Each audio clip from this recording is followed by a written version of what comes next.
everyone, and welcome back to The Other Castle. The Other Castle. I'm Andrea. And my name is Tom. And we do the plot, lore, and more behind video games. And if this is your first time listening to us, you can go to our website, theothercastlepodcast.com. That's theothercastlepodcast.com. Over there, we have all sorts of links to our Discord, to our Patreon, which for just $2 a month, you can catch our monthly show, The Other Castle Side Quests. And this is the last episode of the season. So if you want to keep listening to new Other Castle, or if you want to get in the archives of stuff we haven't posted publicly, you can check it out over there. Yes, you can, because every month we will be doing new episodes over there as well. It's gonna be fun. It is fun. It stays fun. It's good shit. You know what else is good? We're bullying you on the Discord to get a lower back tattoo. Yeah, you need to really stop encouraging bullying. Why? It's not fun or easy.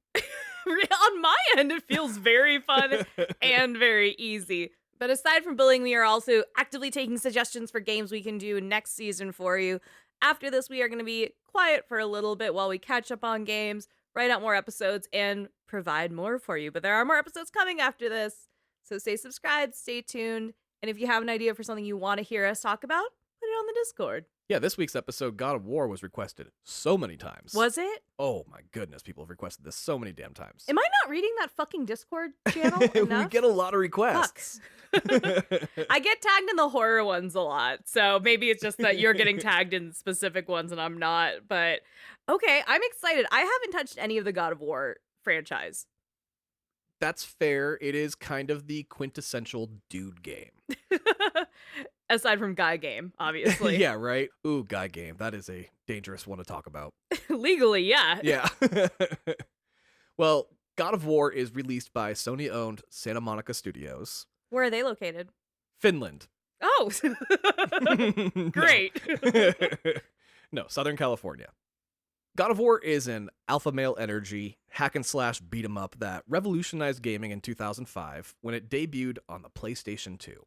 This was like a Mountain Dew dude era. Oh, very much so. A Mountain Dude era. Yeah, it was Spike TV, that whole thing. Art director on the first game, Cory Barlog, went on to be the lead director and writer for 2 and 3, earning him a writing BAFTA for part 2. Oh, damn. I love a BAFTA. Yeah, right? You really do. After that, he went off to become a dad and kind of took a little sabbatical for a couple years. He returned to the studio full-time after being away. Santa Monica Studios was ready to get back into God of War, and decided a reboot would be the best approach, as it had been a few years since the previous title. Cory had come back from his time off a different person, really. He's a dad now. Yeah, that's actually it. Becoming a father had changed him. It does that. You know, we're at this stage in our life where our friends are popping him out, and they are different people. And that is fascinating to see someone evolve. Yeah, definitely. You're like, I've seen you do so many drugs. Yeah.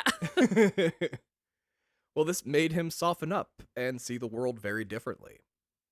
Everyone began to notice this change and thought, wouldn't it be wild if Kratos went through the same change? Now, that's got to put a lot of pressure on him. Yeah, right.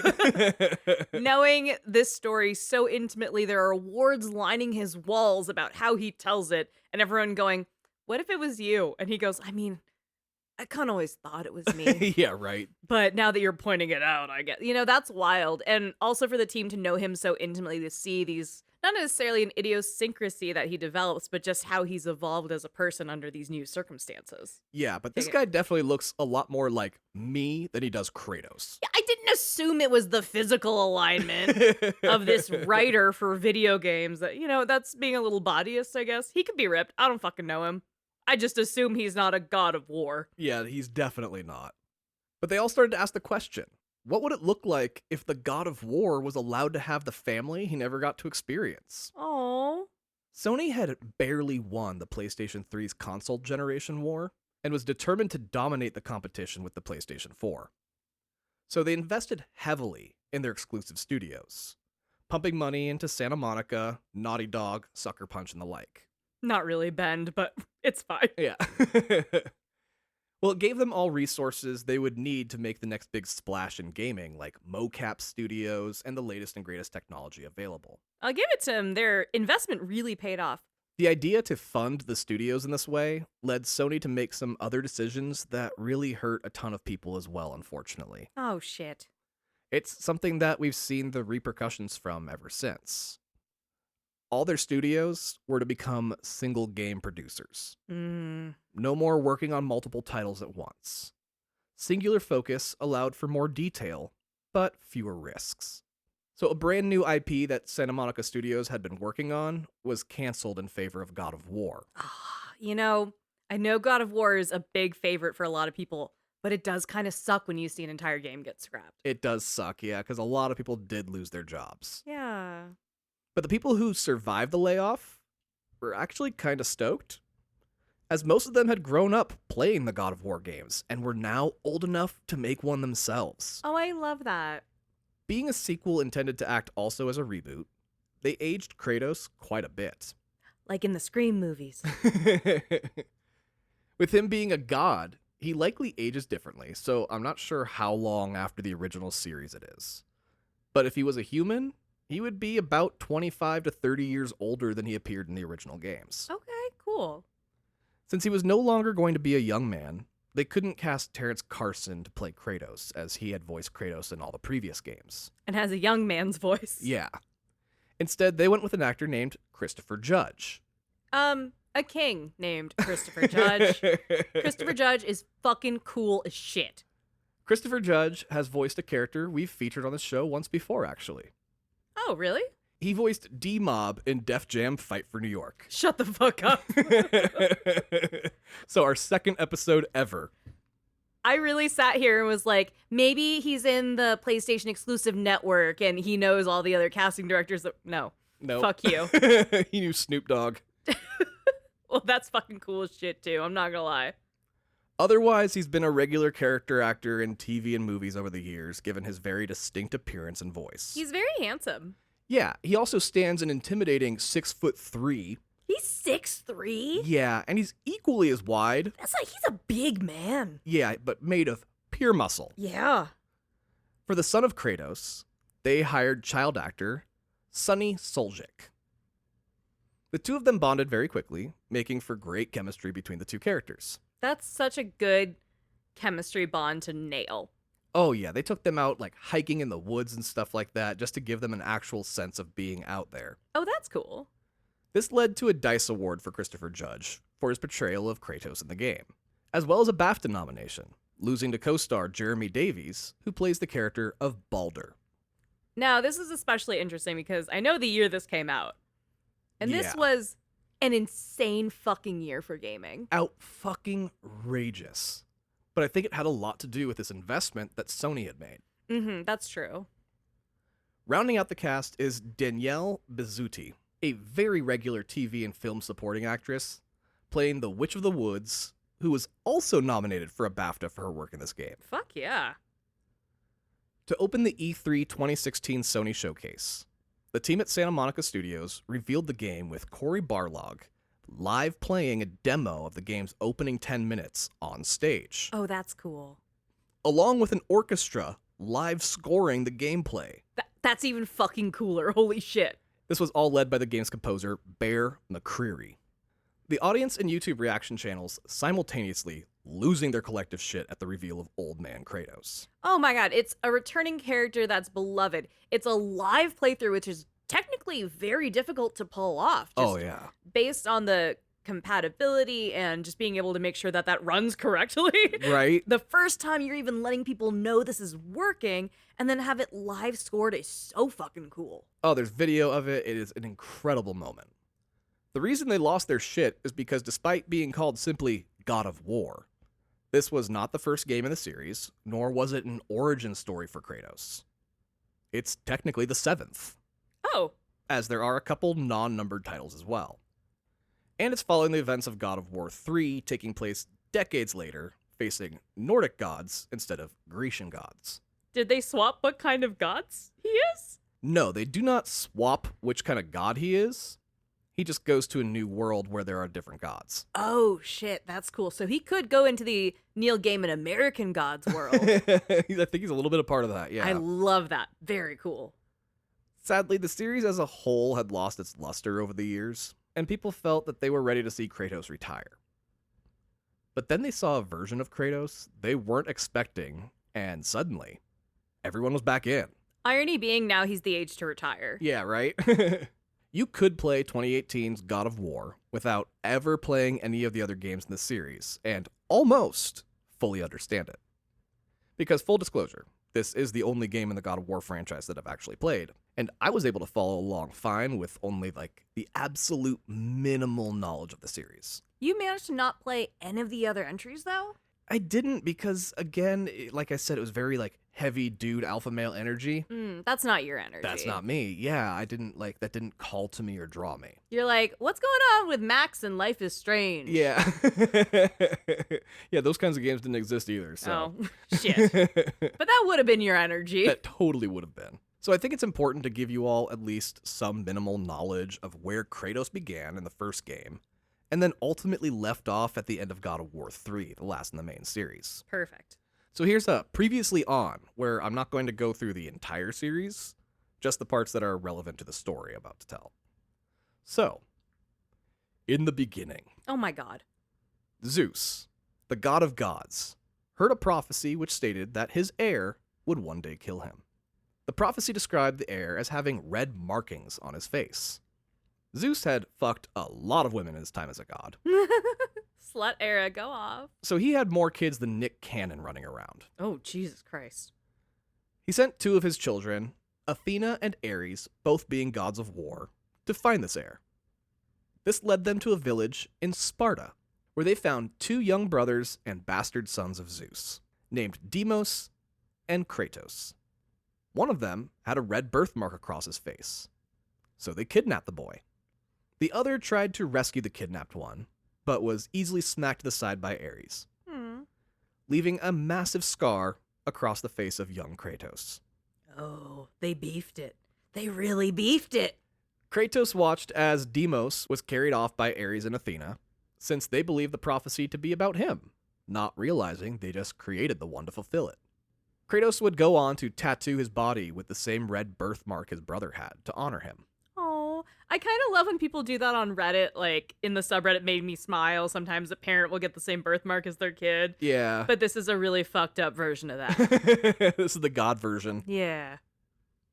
Kratos grew into adulthood, and in his early 20s married a woman named Lysandra. He settled down. He did. They then had a daughter named Calliope together. Calliope came down with a plague disease, setting Kratos out to find a cure. During his search, he angered an army of barbarians, who threatened to descend on Sparta. Fearing losing to the barbarians, Kratos called out to the god Ares, offering himself as a servant if he would help the Spartans win. Ares answered, wiping out the barbarians effortlessly. Oh, shit.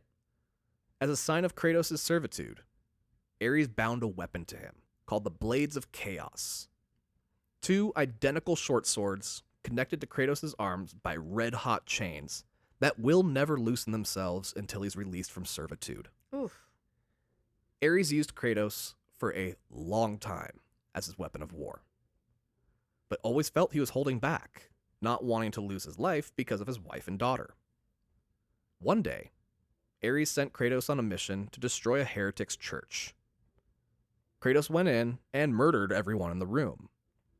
But unbeknownst to him, his wife and daughter were there as well. You dum-dum. Ares expected this to break Kratos, making him fully his slave. Instead, it enraged Kratos, turning him against his master, Hell yeah. vowing to find a way to break from these chains. For good measure, Ares went on to stain the skin of Kratos pale white with the ashes of his dead wife and daughter. Oh my god! I thought that was an aesthetic choice. No. There's lore behind his... Oh my god, that sucks. Yeah, this was a reminder of what he lost every time he looked in his reflection. You know, we have technology now to put ashes in, tree saplings. Right. Or... a gem. Yeah, you can get it pressed into a diamond and be like, this is Grandpa. This is a way more fucked up way to use ashes. Yeah, it really is, right? Well, his ashy skin gave him the nickname, the Ghost of Sparta. After 10 years of servitude, Kratos asked the goddess Athena for help. She told Kratos that if he can kill Ares, she'd remove the memories of killing his family from his mind, giving him the peace he so craved. Kratos is like, sick, I get revenge, and I don't have to remember killing my family. Hell yeah. Win-win. The end of the first game saw Kratos killing Ares once and for all, after having killed a bunch of other gods to get there.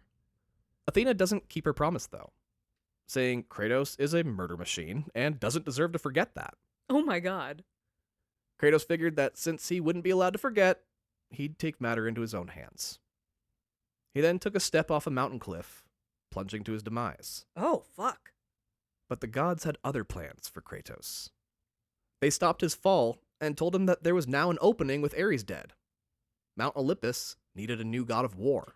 Fuck off. Wait, that's so funny. He's like, this is the opposite of my goal right now. Yeah, they then offered Kratos the position. It's not really an offer where you could say no, though, right? Not really, no. Yeah, you're more being voluntold you're a god. As the new god of war, Kratos became ruthless, taking out lesser gods who pissed him off or lied to him. What does he have to lose? Exactly. He tried to unalive himself. He got promoted. You know, there's a very unclear path to what his life will lead to. Well, this made Zeus and some of the other big-name gods get nervous, worried that Kratos was going to turn on them eventually, as the rumor was going around that Kratos had a hatred for all gods. Zeus orchestrated Kratos' death, eventually stabbing him with a god-killing sword. Kratos went to the underworld, but crawled his way back out of it. He went on to find a device that would allow him to travel to the moment Zeus killed him. After watching Zeus stab him, Kratos ran up, knocking the sword out of his hands. He then grabbed it himself and charged at Zeus, ready to run him through. Then Athena appeared in front of Zeus, taking the stab herself. Her dying words explaining that if Zeus dies, all of Olympus goes down with him. I think that's a motivator for Kratos, though. He doesn't really give a fuck. Yeah, Kratos looked into her dying eyes and said, "Good." Hell yeah. Kratos is so fucking cool. This ultimately led to a final battle between Kratos and Zeus, after Kratos killed his way up Mount Olympus, murdering every single god and titan in his path. Kratos finally killed Zeus, beating him with his bare hands to death. Oh, that's so fucking cool. Athena's ghost returned to Kratos, offering him the chance to forget. But Kratos had a different idea.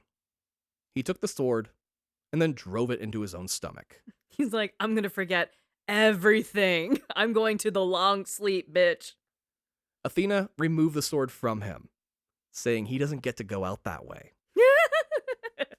Then just left him there to bleed out. Oh my god. So it's not a feel-good game. No, not at all. No, they do not have good endings.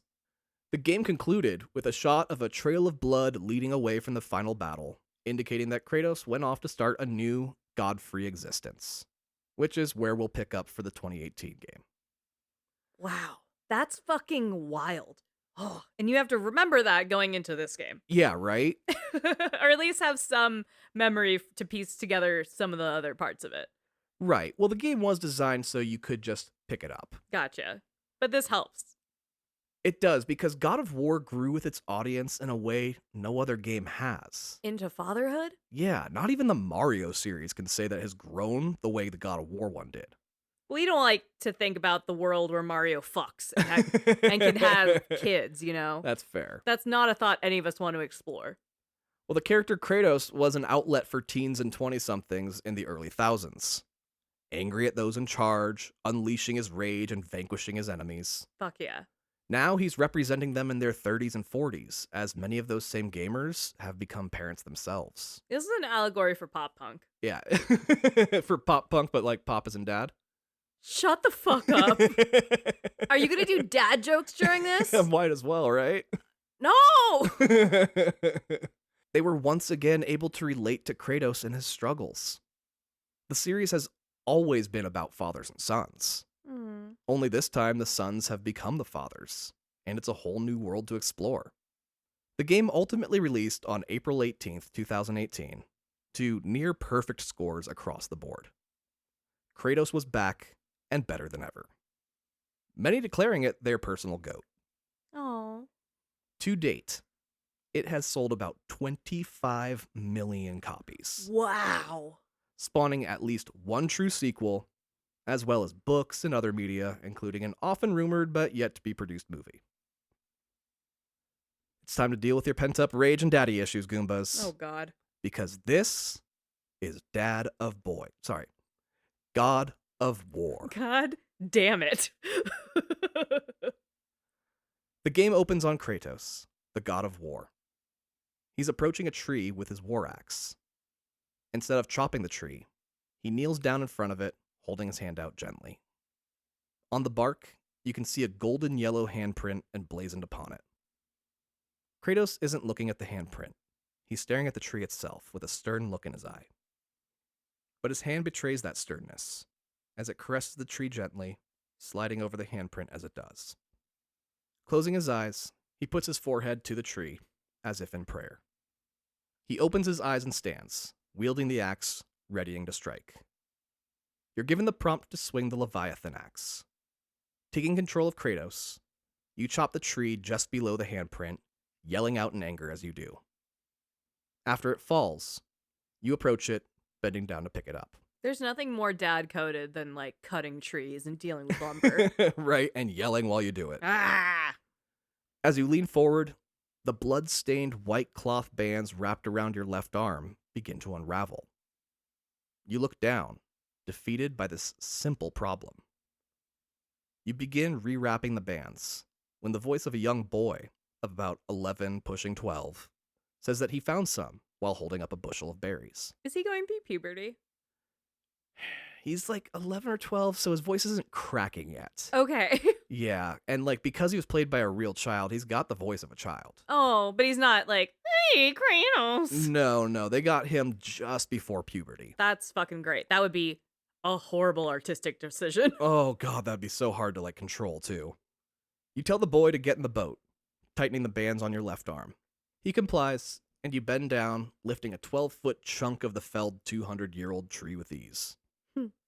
Looking at the tree trunk, which is larger than the rowboat the two of you are here with, the boy sarcastically asks if you still want him to hook it up to the boat.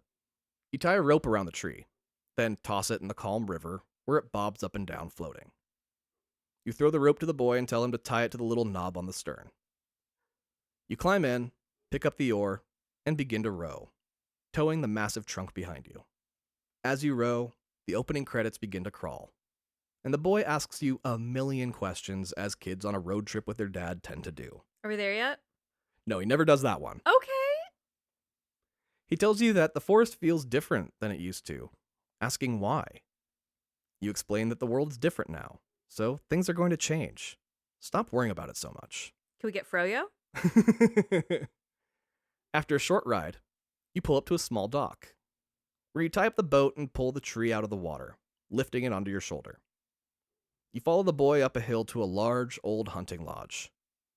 You put the trunk down, saying, "That was the last." The boy goes off on his own while you begin cutting the tree down into smaller bits. The camera follows the boy as he enters the lodge.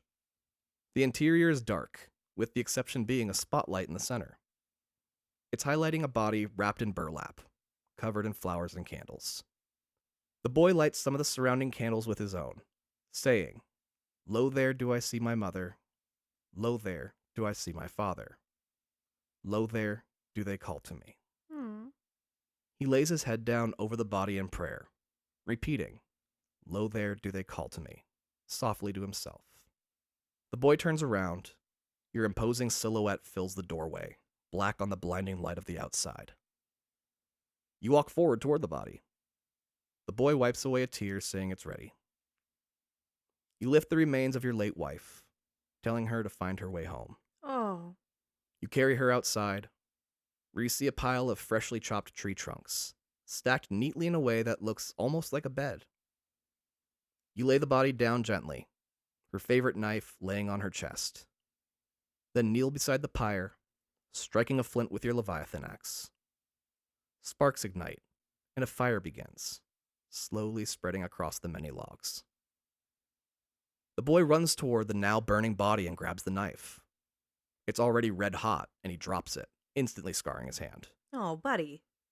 You bend down, picking up a handful of snow as you do. Placing the snowball in his hand, you tell him that it was once her knife, and now it's his, having earned it. You ask if she taught him how to hunt. He says that he learned what she knew. You tell him to show you. He asks, now? You say, now. We're kind of in the middle of something, Yeah. but I guess we can go find a rabbit while my mom is like being cremated in front of us. Yeah, I don't know if you've ever smelled a burning body. It is not a great smell. Maybe that's actually why he's trying to get away. Yeah, he does not want his kid remembering that smell. Fair enough. Running off and then back with a bow and arrow, he asks what we're hunting. You tell him, you're hunting deer. He asks which direction, and you tell him, in the direction of deer. They have perfect chemistry. Already, right? I love them so much. He's like, okay, let's go this way, I guess. Then runs off while you give your final goodbye to the boy's mother. You follow Atreus as he tracks a deer, picking up footprints and signs of wildlife along the way. Rounding a corner, the two of you see a gigantic 10-point stag standing 8 feet tall. What? 8 feet is too big for a deer. That's too big for any animal. I don't trust that shit. The antlers glowing a brilliant electric blue. That sounds pretty, though. It runs at the sight of the two of you, and Atreus takes off after it. You remind him that he's hunting deer, not chasing them, and the two of you slow down, resuming a more methodical approach to hunting. He asks why you're making him hunt a deer, and you explain that you need to make sure he's fit for the journey the two of you are about to take. Because I love venison. Who doesn't, right? I'm not a big fan. He asks if you're heading to the mountain, and you tell him, only if you can make it there. You get to know your weapon a little bit as you clear obstacles. It's basically Mjolnir, as you can throw it and it'll come back to you if you hold your hand out. Rounding another corner, Atreus sees the deer once more and quickly fires off a shot, missing by a mile. Jesus. The deer runs off scared, and you charge at Atreus, snatching the bow out of his hand, yell asking, "What is wrong with you?" It's so dad. Oh, it's so dad. That was triggering. Jesus. Seeing the scared and disappointed look in your son's face, you calm yourself a bit and explain that now the deer's guard is up. And I'm not mad. I'm just disappointed. Yeah, you never fire until you have it dead to rights. He apologizes, and you tell him, don't be sorry, be better. I'm going to call my dad after this. Oh, this is the daddy issues game, I'm telling you. Oh, no. Atreus reaches out for his bow, but you hold it back, repeating, find it. He runs off, hunting the deer once more. He tracks the deer to a large, ancient building. Atreus tells you that his mom says never to go into that temple. You tell him that we do what we please as you open the door inside. Finally, within shooting range, the boy asks for his bow. He aims, and you actually take control of the bow as he does. That's cool. Firing, you hit the deer in the heart, watching it topple instantly. Running up to the deer, you see that it's not quite dead yet, and tell Atreus to pull out his knife. He goes to hand it to you, but you tell him to finish what he started. Atreus puts the knife to the deer's throat, but can't do it. You put your hand over his, guiding him forward, slipping the knife into its neck, killing it quickly. Ugh. Atreus takes in his first kill when the hand of a 30-foot troll grasps around the body of the deer. Oh, what? That was our deer, first of all. Also, that's too big. I don't like it. No, 30 feet is, we thought 8 feet was big. This is 30 feet. Is Kratos low-key a short king? No, Kratos himself is like 7 feet tall, But, like, relatively, he's smaller than a deer. and he's smaller than a 30-foot troll. Like, a deer is a woodland creature. Yeah, That's a small man. compared to a deer, okay, yes. Atreus tries to hit the hand that's larger than him, and it tosses him to the side. You pull your axe as Atreus runs up to your side, asking if we're really gonna fight that thing. I don't see an alternative. You tell him that you are, and it kicks off your first battle with your preteen sidekick, teaching you the controls of the complex 2-character battle system. After a fight that concludes with you snapping the neck of the troll, Ah! Atreus runs up to the dead body and starts stabbing it repeatedly, going, "Yeah, that's what I thought." He's, like, teabagging it and shit. Yeah, he's like, "You think I'm scared of you?" He's just unleashing the feelings buried inside of him, trying to cope with his mother's death and realizing his emotionally absent father is all he has left. Oh, yeah, that's a lot. You pull him back and tell him he's not ready for this journey. He says He killed a deer and a troll, but he's still not ready. You ignore his pleading, telling him that you two are going home. He protests, but you tell him not to speak on the matter again. Along the way, you fight creatures called Draugrs. Draugrs. They're an undead type creature that have like a bit more awareness than a zombie. It's a super zombie? Yeah, kind of a super zombie. Huh. Sony loved greenlighting games where a middle-aged man fights the undead with a teen sidekick. Really did, right? This was their figuring out shit with my dad era, you know? There's so many games like this that came out right around the same time. I feel like you can probably trace this to Sony's HR being like, what if we included therapy in our health plan? And then everyone came back to work and was like, you guys, I have an idea. It's actually a story about family. I was gonna say, I want to know about the orgy that happened that got everybody fucking pregnant at the same time. It's not an orgy. They all independently got this journey and then they all went to therapy because it finally got accepted by their health insurance. They unionized. Yeah, it's a benefits thing. That's why all these games are like this. Well, Atreus says it's weird that you're encountering them here. He's never heard of them coming through these parts. Back at the cabin, you tell the boy to wait for you inside, while you head over to the now pile of ashes that was once the love of your life. Oh. You squat beside it, the embers still glowing. Pulling out a leather pouch, you scoop a couple handfuls of ash and pour them into it. Back inside, you explain that Atreus had lost his temper, and that's why he said he's not ready. Atreus says, "You're mad all the time." I learned it from watching you. You tell him that anger during a fight can be used as a weapon, but it can also cause a person to be reckless if they don't learn how to harness that anger first. Bury those fucking feelings, then let them out on an enemy. But don't waste it on a dead body. Something that you're not bringing up at all, but Atreus is the fact that he hasn't been sick in a long time now. Even when he brings it up seemingly out of nowhere, you don't respond to it and pretend you didn't hear him. We all had the same dad, huh? Oh, goodness. It's just so fucking triggering, isn't it? Like, I have an American father, so, like, yeah, I think we all had the same general shared American dad thing. I think they all do this, right? This feels very universal. Well, you decide to give Atreus a simple test. You hold up both hands at him and tell him to hit you. From 1 foot away, Atreus thinks this will be simple. Every punch he throws, you swat with the other hand easily. Atreus gets pissed, throwing a punch wildly missing your hand, sending him tumbling to the ground. Oh, buddy. You're like, see, you can't control your anger even a little bit. The conversation is interrupted by the house shaking. A voice rings out that he knows who and what you are. Atreus asks, who, what, when, where, why, and you tell him to shut up and get in the basement. Kids always have so many questions. He's all, but you said never to go down to the basement. After he's under the house, you go to answer the door, as you have no idea who this caller could possibly be. Outside is a shirtless stranger with a Gen Z mullet, a golden blonde beard adorned with beads like Jack Sparrow, skinny strong and covered in black and gray Nordic tattoos. It sounds like the QAnon shaman. Yeah, a little bit like him. Oh, no. You tower over him by a head, and he takes you in, saying he expected you to be bigger. See, he's a short king. It's relative. They have different standards there. 6'3" might not be a big boy. The stranger's being vague, saying you know why he's here. You're a long way from home. Why did you set up your home here kind of stuff. You tell him to get off your property, and he punches you in the face.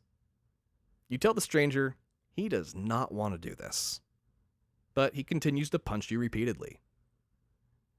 You catch his hand with your massive paw, bending his arm backwards, crushing his fist in your hand. The stranger says, "Finally," as you punch him in the stomach, sending him flying back 20 feet. You approach him, struggling to get back up from the punch. You tell him he should have listened. The man says, "Fine. My turn." He springs up with incredible speed, uppercutting you square in the jaw. Oh, shit. You fly 30 feet in the air, up and over your house, landing hard on the rocky ground below. Oof. The stranger tells you that you should have never come to Midgard. After a bunch of all-out brawling, he asks, "Who are you trying to hide? Who are you afraid I'm going to find?" Then he promises to find out after he's done. This enrages you. You beat the stranger down, leaving him struggling to stand. You go to a massive stone monument, and you topple it down on top of him, pancaking the stranger beneath it. Fuck yeah. You walk off, limping from the fight back toward the cabin. From behind you hear, "Is that all?" You turn around to see the stone monument flying through the air right at your face. Wait, this dude's kind of awesome. You're still Kratos, so you smash the stone to pieces effortlessly. The stranger tells you that he just had a message from Odin, but you came out all pissy and started a fight. He starts laughing, saying you don't even know the best part. He can't feel any of this. Oh, he's on PCP. That actually explains a lot. The two of you continue destroying the forest, beating on each other. This game is pretty QTE heavy once you get to certain points in a fight, Oh, okay. sometimes triggering long cutscenes. Eventually, you overtake the stranger, holding him in a headlock, slowly choking him out. He says that of everyone he's ever faced, he hoped you would finally make him feel something. But you didn't. With that, you snap the stranger's neck and toss him down a nearby ravine. Oof. Not even a cool guy line like, "Feel this." Just silence. He's so fucking over it. He's like, I came around in the decade of Mountain Dew, bitch. I don't need the last word anymore. That's what my therapist taught me. Oh god, Kratos never went to therapy. But the writers did. As you hobble back to the cabin, you speak to the heavens, talking to your late wife. You ask who that man was. Did he really know who you were? Did he know your past? And what about the boy? He's far too weak to carry her ashes to the top of the mountain. Your biggest worry, though, is that you won't be strong enough to do it either. Oh. Not without her. Regardless, none of it matters anymore. This place is clearly not safe any longer. So you pull Atreus up out of the basement and tell him to gather his shit. You leave now. He manages to whine still, even though he just got his way, wondering why suddenly he's good enough to go. You tell him to shut up and pack. The two of you embark on your journey up the mountain, doing all the things PlayStation exclusives of that generation were famous for doing. Do you wiggle sideways through a ravine of rocks and shit? Oh, absolutely. Ooh, classic Sony move. Shimmy across narrow ledges, Mm-hmm. climb cliff sides. Just a bunch of Nathan Drake shit. Yeah, all the classics. Atreus asks what the stranger wanted with you. You're just a dude who lives in the forest. You're a nobody. Indicating that Atreus has no clue who his father truly is. It's like, my dad's just a mean dude. Along the way, you instill some more life lessons, like how to kill people without feeling bad about it. Saying you have to forget that they're human, that they have lives and families. You have to forget all that because they're going to forget it about you. Ooh. Atreus wants to know about the dangers you'll face along the way. And you tell him that it's not the dangers you know about. It's the ones you don't that are the biggest problem. So try not to worry about it too much. Danger will come, and we'll face it when it does. The two of you climb up over a ledge, giving you a grand reveal worthy of a BioShot of the vast forest and mountain ranges before you. Looking out at the expanse, Atreus says that the magic barrier that keeps the Draugrs out appears to be down, which explains why they're showing up lately. Then he turns to you and changes gears entirely, asking why Mom hand-marked the trees that were to be used for her funeral pyre. He's such an 11-year-old boy. Hey, Dad, there's a hole in the fence. Can you explain Mom's will to me? Just changing gears just out of nowhere, right? Yeah. You don't tell him, but you actually know the reason now. The trees were more than the ones she wanted for her funeral pyre. They were creating a protection spell around the forest, keeping danger out. By making you chop down those trees, it removed that protection, forcing you on your adventure. She's still pulling the strings. Even from beyond the grave. Go off, Mom. Along the way, you find a stone with some writing in a strange language. Atreus says it's Yotar, and that he can read it. His mom taught him the languages she herself knew. Language has actually always come easy to him. The words just kind of translate themselves in his head, you know? Hmm. And when you don't know anything different, everything about your life seems normal. He is a little sheltered. They clearly live far away from everyone else. Very much so. For some, it's finding out other families use the dishwasher as a dishwasher and not a drying rack. Okay, why are you coming for me like this? I mentioned I have an American dad. My mother's not from America. Nope, she is not. She's from the Philippines. I didn't know how to use a dishwasher until my 20s because we don't do that. The hands are the dishwashers. You know how the water comes out of the sink and the soap comes out of the bottle? That's how you wash a fucking dish. And I moved into my first apartment and was like, I don't know what the fuck that machine is. I've never seen that. My parents have a beautiful house now. They still have a dishwasher. Never used it. I think my dad runs it once a year to make sure it works. I'm still mesmerized by the dishwasher. Anyway, that's a fun cultural biracial moment with Andrea, I guess. We all have the same American dad if you have an American dad, especially if he's Irish and won't accept having feelings. Clearly, because I am in a tizzy over this. But yeah, if you don't have an American mom, you don't know how to use a dishwasher. Well, Atreus is just experiencing the God version of that. And his dishwasher is being able to understand languages. It's much cooler than mine. Along the way, you get ambushed by some humans. They are cannibals looking for a meal. Oh, fun. Atreus is like, what the fuck? They want to eat me? You're like, yeah, so go hide and I'll deal with this. You deal with it, but Atreus gets grabbed by one. Oh no, he wanted a snack. He lifts the boy, carrying him off. Atreus kicks and squirms and eventually drives his mother's knife into the man's neck, killing him. Good. He drops Atreus, then lands right on top of him lifeless. You lift the cannibal off him, revealing Atreus underneath, shaking, having just killed his first human. Oh, it's been a big day for him. Oh, and he is immediately in shock. You hold his face in your hands while he cries. You tell him to bottle it up, save it for when he needs it. Which is now, because the men you just killed begin rising from the dead as Draugrs, and round 2 of the fight begins. The Draugr pipeline is that quick? So fast. Holy shit. You hand Atreus his knife back so he can take your side. After you kill the zombie cannibals, the 2 of you continue on your journey. Eventually, you encounter a merchant on a wide and sturdy bridge.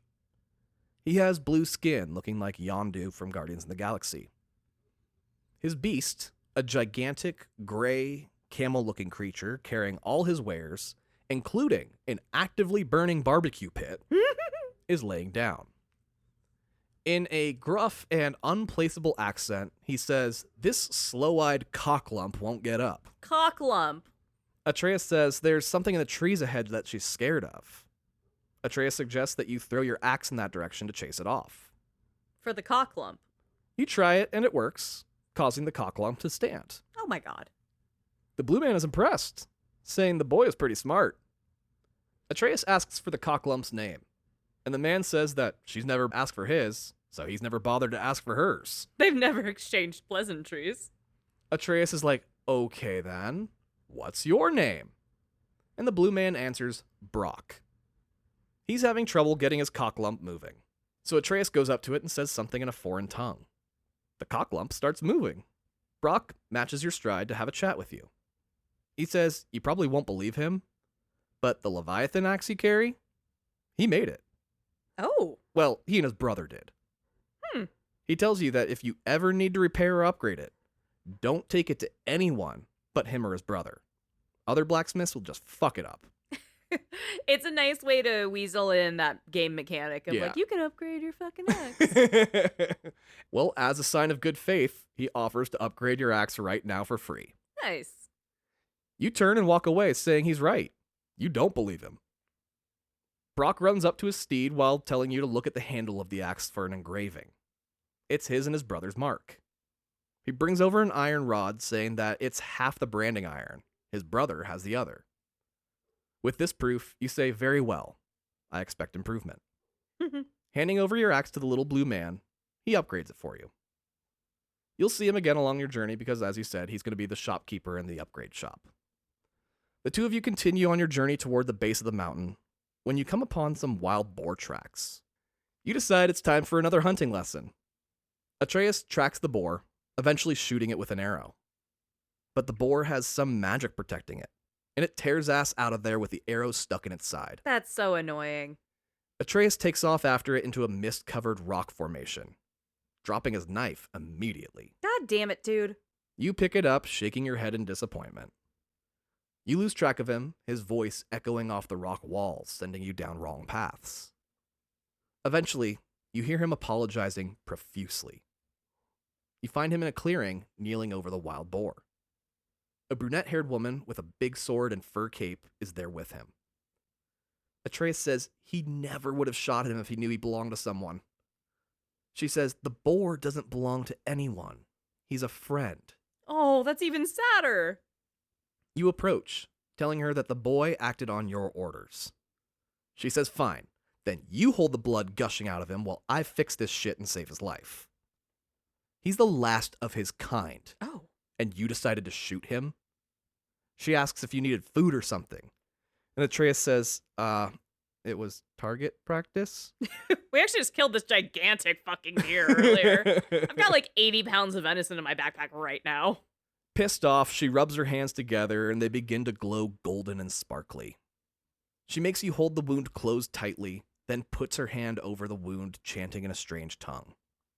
Atreus is all, no way. You're a witch. The boar stabilizes, and she says she needs to get him back to her place, where he can rest and heal up some more. The witch tells you to carry the boar and leads, casting spells to remove parts of the rocks and vines that block the path along the way. On the way, Atreus tells the witch about his mom dying, and that her last wish was to have her ashes spread on the highest peak in all the realms. You quiet him from spilling too much tea to a stranger. You arrive at your destination, a tall, wide tree in a large clearing of the forest. Atreus is like, cool, you live in a tree? I mean, that is pretty cool. She says, no, not in it, under it. Oh, that's not as cool. That sounds kind of gross. The witch yells something out, and the ground around the tree rises into the air. This got cool again. As it is on the back of a colossal tortoise. It's like in Detective Pikachu when the oversized Torterra rise up. Oh, yes! Sure enough, there's a house under the stomach of the Torterra, and you enter it, laying the board down and holding it as it writhes in pain. Aww. She sends Atreus off to find some herbs nearby to help in the healing. It's just a cover, as she needs to have a private word with you. The witch says she knows you're a god. She also knows you're not a god from this realm, and that your kid knows nothing about it. Okay, so she read you to filth immediately. So fucking fast, right? All you've said was, I told him to kill it, my bad. And she clocked that entire fucking situation top to bottom. She says it's not her business, but she knows from experience, the gods of this realm do not like competition, even if they don't pose a threat. You know, she's really making it her business, though. She's like, I'm not saying, but I'm just saying, nobody's gonna like you. You're not from here. You're an exchange god, and we don't like that. An exchange god, that's so good. She sends you out to gather some herbs as well. You walk away all, gather some herbs? I'm the fucking god of war. Shut the fuck up. Outside, you join Atreus, who is struggling to pull up a plant. You hand him his knife, asking if this would help. Atreus can't believe he lost it. Not only that, he hadn't even realized he'd lost it. Dude! You return with the herbs, and the witch takes them, thanking you. She says you need to be on your way. With another magic word, the Torterra lays back down, and the house descends into an underground cavern. Oh! She says there's a river here that will lead you safely out of the woods. The witch tells you two to come back anytime. The two of you get in a small rowboat and you paddle out of the cave. Atreus says that after all that time being sick, he never thought he'd be out on an adventure like this. Was he a Make-A-Wish kid? Ooh, maybe, yeah. You tell him his illness was not his fault. He says he knows, it just sucks. He felt like it was never going to end, and that it was just going to be his life from here out. This is hitting me in the bones in a weird way. I know, I knew this part would probably hurt you a little bit. Exiting the cave system, Atreus shouts out, It's Thor! A looming statue, wielding the mighty Mjolnir, rises up out of the water from its waist. It would have been so great if he was just like, oh, there's Chris Hemsworth. I know that's not going to happen. Atreus loved listening to his mom tell stories of the Nordic gods. You ask if he remembers her mentioning a god who can't feel pain. He says, that sounds like Baldur. He has a gate in another video game. He's 3 of them. He's the son of Odin and Frigg, making him Thor's brother. You find a monument in the center of the acres-wide lake that you rode out onto. There's some runes on it that Atreus can read. He translates, saying that in order to awaken the cradle of the world, you must throw your arms into the lake. Since your Leviathan axe has auto-return, you toss it in the water. You hold your hand out to retrieve it, and nothing happens. Oh no, you lost your shit. Suddenly, the whole of the lake begins to ripple and waves start to form. You ask what the hell is happening, and Atreus says the serpent of the world is rising. Obviously. A mountain rises out of the water and opens its 50-foot eye right in front of you. This sounds so fucking cool. With the eyeball alone being 50 feet tall, the snake that it's attached to is so fucking large, I have literally nothing to compare it to. But it's a big motherfucking snake. Totally.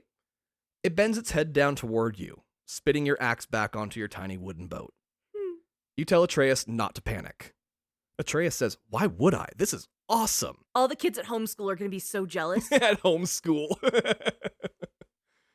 Well, the snake is so large, Atreus says legend has it, the serpent wraps itself around the entire planet. Oof. The serpent begins to speak in a deep, guttural language, one not even Atreus can understand. He says that Mom always said the serpent is friendly, so whatever it's saying probably isn't threatening. Whatever it said, it finishes speaking, lifting itself high up into the surrounding mountains, settling into it as if it were part of the range itself.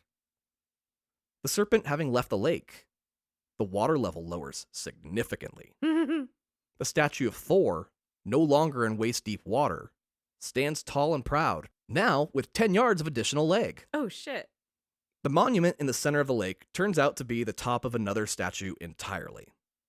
Atreus looks around, pointing out the new surroundings, which includes beaches and buildings that weren't there before. There's a large temple structure that runs through the center of the lake as well, with it ending right at the base of the mountain you're here to climb. You go to the temple to look around some more. As soon as you reach the top, you hear the voice of Brock ring out, welcoming you to his new shop. He's on the move. He's an entrepreneur. He's got pop-ups. I love him. Atreus asks how he got there so fast, and Brock says, none of your fucking business. Now get in here. I love him so much. What the fuck? And he really does say, none of your fucking business. I love him. Fuck yeah, Brock. He invites you inside the temple itself. Inside, he has set up a nice little store. He gives you a magic relic that will let you teleport to him from different places around the world. It's this game's fast travel system. That's how Brock gets around. Exactly. Exiting the temple out into a grassy area at the base of the mountain, the two of you encounter a man with pale gray skin. He, too, recognizes your axe, saying it's one of ours, but it wasn't commissioned for you. The woman who had it made was a kind and gentle woman, and he's prepared to defend her honor if need be. 'Cause you're a big beefy beef boy. Yeah, he then puts up his dukes while preemptively flinching. Oh, honey. Atreus tells him that it was his mother's, and she left it to you when she died. The man feels bad, saying Faye was a fierce warrior and a good woman. He says that if you want your axe to get a real upgrade, to let him fix it up for you, as he's Brock's much more talented brother, Sindri. So they're just constantly going back and forth through you. Oh yeah, you are the middleman entirely. I love that this isn't just a father-son thing. It's just all kinds of male familial dynamics of like, and this is why brothers are always annoying with each other too. Oh, fully. It is just all the different male dynamics. His like boy is an only child, obviously. Right. So that's a whole fucking, that's a whole thing by itself. I get it. You hand Sindri your axe, telling him to upgrade only, no undoing his brother's work. The two of you make it to the mountain and begin your trek upward. The road is long, and the two of you learn many lessons along the way. The end. Oh, No, I'm just fucking with you. I figured. You follow the one path and are eventually stopped by a thick black smoke covering the way forward. The two of you attempt to approach it, but you find that you can't. There's a magic to it. Atreus says, I wish the witch was here. The witch says she can't move the black breath anyway. You turn around and she's just standing there. You rang? She points up the mountain where you can see a face carved into the side of it. Oozing from the mouth is the black breath that blocks the trail. Only the pure light of Alfheim can penetrate the darkness. The light of Alfheim is in another realm entirely. She then tells the story of how the serpent came to be here in this lake, seeing as the surrounding infrastructure was clearly built for a different water level. The witch says that Thor and the serpent battled the day the serpent arrived. The fight was a draw, and Thor went home, leaving the serpent here. It eventually grew and grew until it wrapped itself around all of Midgard. The language it speaks being a dead tongue that nobody understands today. The temple here is a monument to a warrior named Tyr, a peace bringer to the 9 realms. Every race contributed to the building of this temple, ushering in a very brief era of peace among the 9 realms. That's beautiful. It has a special feature, in that someone insanely strong could turn the entire temple like a giant clock hand through some gears located at its base. Since it runs the length of the lake, it's essentially a giant movable bridge. Wow, You happen to be insanely strong, that works. so you move the bridge, impressing the fuck out of your young son. My dad can move a bridge. When you finish, he asks if it hurt your back, and you reassure him that your back is fine. You're lying. Every person over 30 has back issues. Yeah, every part of him is hurting. Yeah. You could sneeze and throw that shit out, Kratos. Don't lie to your kid. At the center of the monument is the Realm Transport Room. Here you find the white, crystalline roots of the World Tree, the object that keeps the 9 realms connected. This room allows you to travel to any of them, as long as you have the right key and permissions. The key being a device called the Bifrost. You use the Bifrost, and a 3D model of the lake rises up out of the center of the tree. The witch says that the Lake of 9 has realm towers spread across its edges. To reach each realm, you must turn the bridge to connect it to that tower. The tower for Jotunheim is missing entirely. Oh, shit. The giants of Jotunheim somehow made it and themselves vanish 100 years earlier. Ooh. Nobody's really sure how or why. She gives you the key for Alfheim, so you can get the light of Alfheim in order to remove the black breath. Transporting to Alfheim drains your Bifrost, and it has to be recharged with light, meaning you're stuck here until you get that light anyway. The witch is certain you'll be fine, though. The 3 of you step through a door, entering a new world entirely. It's a bright, lush jungle world. The witch points in the distance, saying there's the light. She looks down at her hands and says, No, not yet. Her hands are quickly disintegrating, turning to dust that's being pulled back toward the door to the transportation room. Oh, shit. The rest of her gets dragged back against her will, and she tells you that in order to get the light, you must step into it. But whatever you do, don't. Then the door shuts, locking her away from you. Classic. Right? Classic for a reason. The 2 of you head out to find that light, locating another small rowboat along the way. As you put the boat in the water, Atreus asks, What did you say? You tell him you didn't say anything. He shrugs it off, and the 2 of you head out. Oh, no. A little further, Atreus says, What was that? Again, you tell him you said nothing. Then Atreus grabs the sides of his head and begins to cry out in pain, Oh, no. saying, There's a bunch of voices speaking all at once. Don't you hear them? You don't, and are understandably concerned. Right. Atreus calms down and says the voices are gone, and then it sounded like they were screaming, like the sound of something evil. You arrive at the temple containing the light of Alfheim.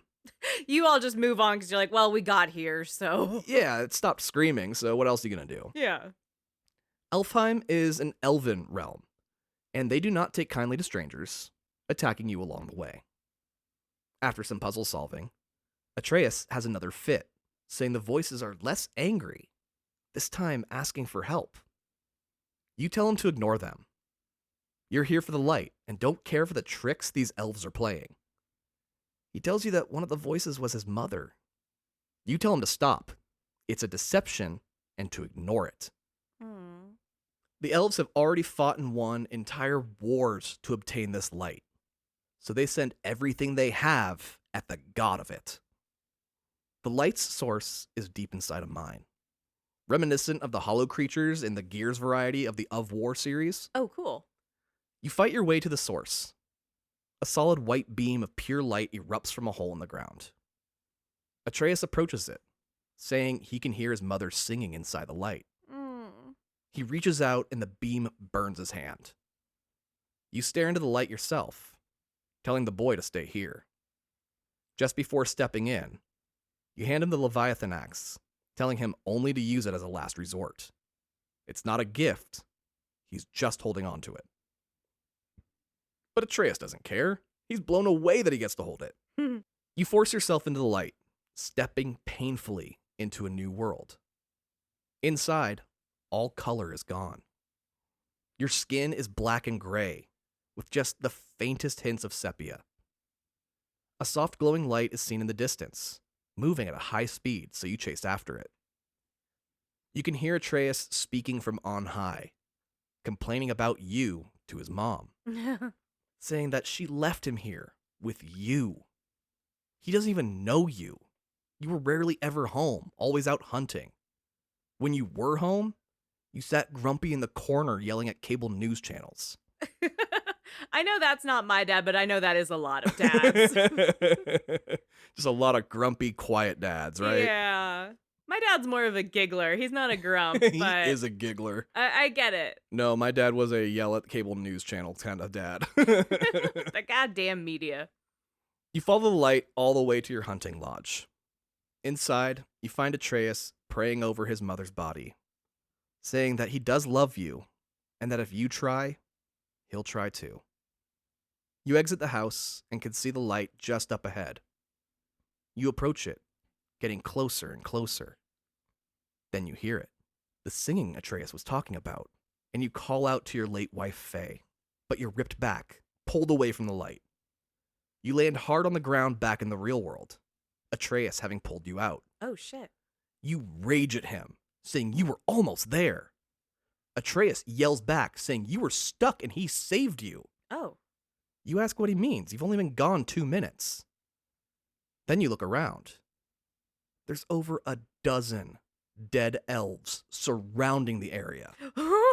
Most of them twice as large as you, let alone Atreus. Atreus shouts back that you've been gone for a really long time. You abandoned him again. Then when he saved you, you yelled at him. He storms off and you look around, upset with yourself, as you realize you were definitely in the wrong here. Yeah. And you can't admit you're wrong because you're a dad. Exactly. So you're in a real pickle. But the Bifrost is recharged, having gone into the light. So the two of you head back to the room between realms. On the way back, Atreus asks if you heard Faye while you were inside the light. You lie and tell him you didn't, not wanting to give him false hope. He says it's not like you'd care anyway. You go off on him, telling him to mourn his way, and you'll mourn your own way. Grief takes a lot of different faces. I get that. Yeah, don't confuse your silence for ambivalence. Yeah. He apologizes, and you tell him it's okay. He doesn't know you. He doesn't know your ways or how you deal with things. This is all new for both of you, and you're just doing the best you can. And that's as close to an apology as you'll ever get from him. It's just an admission that he's not a great communicator and they have to figure out each other's quirks and shit. But at least he's willing to try. Yeah, and he's acknowledging where his weak points are. Well, back in Midgard, you return to the Black Breath. There, you unleash the light of Alfheim using the Bifrost, expelling the Black Breath once and for all. There's a temple door in the side of the mountain, with a symbol of the giants of Jotunheim here. So the two of you enter. After some puzzles, you go into a tight cave system. You ask Atreus how giants could fit through these caves. Atreus explains that giants are just a race. They can be any size. Really? Some just have the ability to grow really large, Oh, interesting. but most are just people-sized. Huh. In the heart of the mountain, you come out to a large cavernous mining facility, reaching high up into the mountain with a hole at the top, allowing in a small amount of sunlight. You tell Atreus that you two will climb up and out using some of the mining equipment. The equipment is broken, so the two of you run around and repair it. This part is very Last of Us Part 1, as you make Atreus climb up ledges and you push carts around, solving environmental puzzles. You eventually make it onto an elevator that very slowly rises up. Suddenly, you're attacked by a rock dragon. Rock dragon. Now, we saw a rock dragon in Alan Wake, where the dragon came to life through the work of metal. That was a rock and roll dragon. Is this different? Yes, this is a very different one. God damn it. It's a stone dragon, I guess you could say. Oh, very big hands. That guy? Yeah. Galaxy Quest. Got it. After a QTE battle, the elevator crashes through a wall, and you find yourselves in a tunnel once more. Atreus starts asking a bunch of questions about dragons, talking a mile a second. He asks so many questions, you don't even have time to answer them. Eventually you say, "Boy, the air is very thin down here, so you need to stop talking or you're going to use all the oxygen." He's a little cunty. An 11-year-old boy just found out dragons exist and they can be made of rocks. I get why he's excited. Right? But damn, Kratos is a little spicy. Well, very concerned for both your well-being, Atreus says, "Yes, sir," and stops asking questions. Smart. That's actually a really good dad move. Like, I'm in the car and all the windows are up. You guys can't take up all the oxygen. Shut the fuck up. And you're like, ah, damn. Every dad knows this trick. You exit the tunnels out onto the mountainside, where you see a dragon 4 times the size of the last one. He has Brock's brother Sindri cornered and is about to go in for the kill. That's our upgrade shop. No. Atreus makes you help out, kicking off another QTE fight where the two of you coordinate attacks to make a giant piece of mining equipment fall on his head and impale his skull. You leap off the dying dragon and watch it flail, landing with its jaw wide open and you standing between the top and the bottom as it lands sideways around you. I'm going to say something very redundant, but single-player games are basically single-person D&D, but this feels so D&D, like, to the nth degree. Because of the literal dragons and dungeons? Yes. Okay. I think that's what sparked the idea. Yeah. My brain works very linearly. Like, okay, fine. But it's fucking cool. You shrug it off and walk over to Sindri's shop, which is 10 feet away and now open for business. Well, he's not going to pass up a customer opportunity. This boy is about his bag. This scene really feels like Red Dead Redemption 2 when Arthur saves Sean. Sindri's like, "You saved me. You're a good man, Kratos." You tell him that you were just passing through and the dragon was in the way. Nothing more. And if Atreus hadn't made me, I would have let you die right here. Yeah, exactly, right? He says, "Whatever, I know you're a good person," and then offers an upgrade for Atreus' bow and arrow. The two of you continue on, and Atreus starts to comment on just how far the two of you have come. From hunting a single deer to slaying a fucking dragon. And for Kratos, it's been like a day or two. For Atreus, it's been a couple months. Yeah. You tell him that we win because we are disciplined, not because we are better than them. He's like, "Yeah, but it still feels good to be strong." Honestly, you can't help but agree. While climbing up a cliffside, you hear some voices coming from the top. Atreus says he recognizes the voice of Baldur, Thor's brother whose neck you snapped. Oh, shit. As you climb, you are able to get a peek at what's going on. Baldur is there with Thor's 2 sons, Magni and Modi. They're talking to someone that you can't see as they're being blocked by a tree. They're asking the person where they can find you. The person they're asking is all, "How the fuck should I know? Your dad imprisoned me here and I haven't seen them." He tells Baldur and the others to fuck off, while Modi threatening to take this person's other eye if they find out he's been lying. Oof. After they leave, you approach the tree. A man is growing out of it. A man is growing out of it? I guess more accurately, the tree has grown around the man. What the fuck? He sees you approach, saying someone was just looking for you. You send the boy away to make sure the others actually took off. mostly so you can chat with the tree man alone. As you get closer, the man becomes more clear, with little horns growing out of his tattooed bald forehead. He has a chest-length gray beard, and there's moss growing on areas of his skin. Oh, that's creepy. He kind of sounds like a hippie. A tree person? Yeah, but also alternative. He's got the horn implants and some skull tattoos. Like, maybe he's at a fish show, whatever. After Atreus is out of earshot, he says, "That boy doesn't know what you are, does he?" You tell him that you intend to keep it that way. This has been very obvious for everyone they've interacted with so far. Literally everyone calls him out on this. And immediately, too, it's, hello, how are you? Why are you lying to the child? And he's like, can you shut up? I'm trying to keep lying to this child. He introduces himself as Mimir, the knower of all things and the smartest man alive, with the answer to every question. Which explains why Baldur was here asking him where you are. You ask why the son of Odin is hunting you. Mimir stares at you and then goes, "Okay, so I don't know everything." I mean, he did admittedly just tell the other guy, I don't know where the fuck that guy is. So he's got most answers. Atreus returns and tells Mimir about your quest. You two are trying to reach the highest peak in the 9 realms in order to spread Faye's ashes. Mimir is all, "So what are you doing here? The tallest peak isn't in Midgard. It's in Jotunheim, the land of the giants." Both of you are all, "Are you shitting me?" There's no way Faye meant for you to travel to a realm that's been inaccessible for a millennia. Mimir says that all doors to Jotunheim have been destroyed, but there is a nearby secret gateway, the only one left actually. That's convenient. If you find a special rune, you could use that gateway to get there.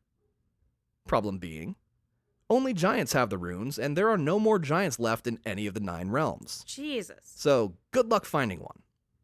Fortunately for you, he happens to know where the only rune left is located. The issue is, he's stuck inside this tree. As you can see by my current predicament, I am unable to go there. Odin cast a spell that makes it impossible for his body to be removed from the tree. Thing is, he doesn't need his body. He just needs his head. He tells you to chop it off, then to bring it to someone who knows old magic. Oh. They should be able to reanimate his decapitated head. Then he'll be able to guide your way. Super simple. You tell him about the witch, and he says that if she practices the old magics, she'd be worth a try at the very least. Like, what else is he doing? Yeah. It's either take the shot or stay here for eternity. So we might as well roll the dice. Yeah, Odin comes by, literally every single day, and tortures him in a new way.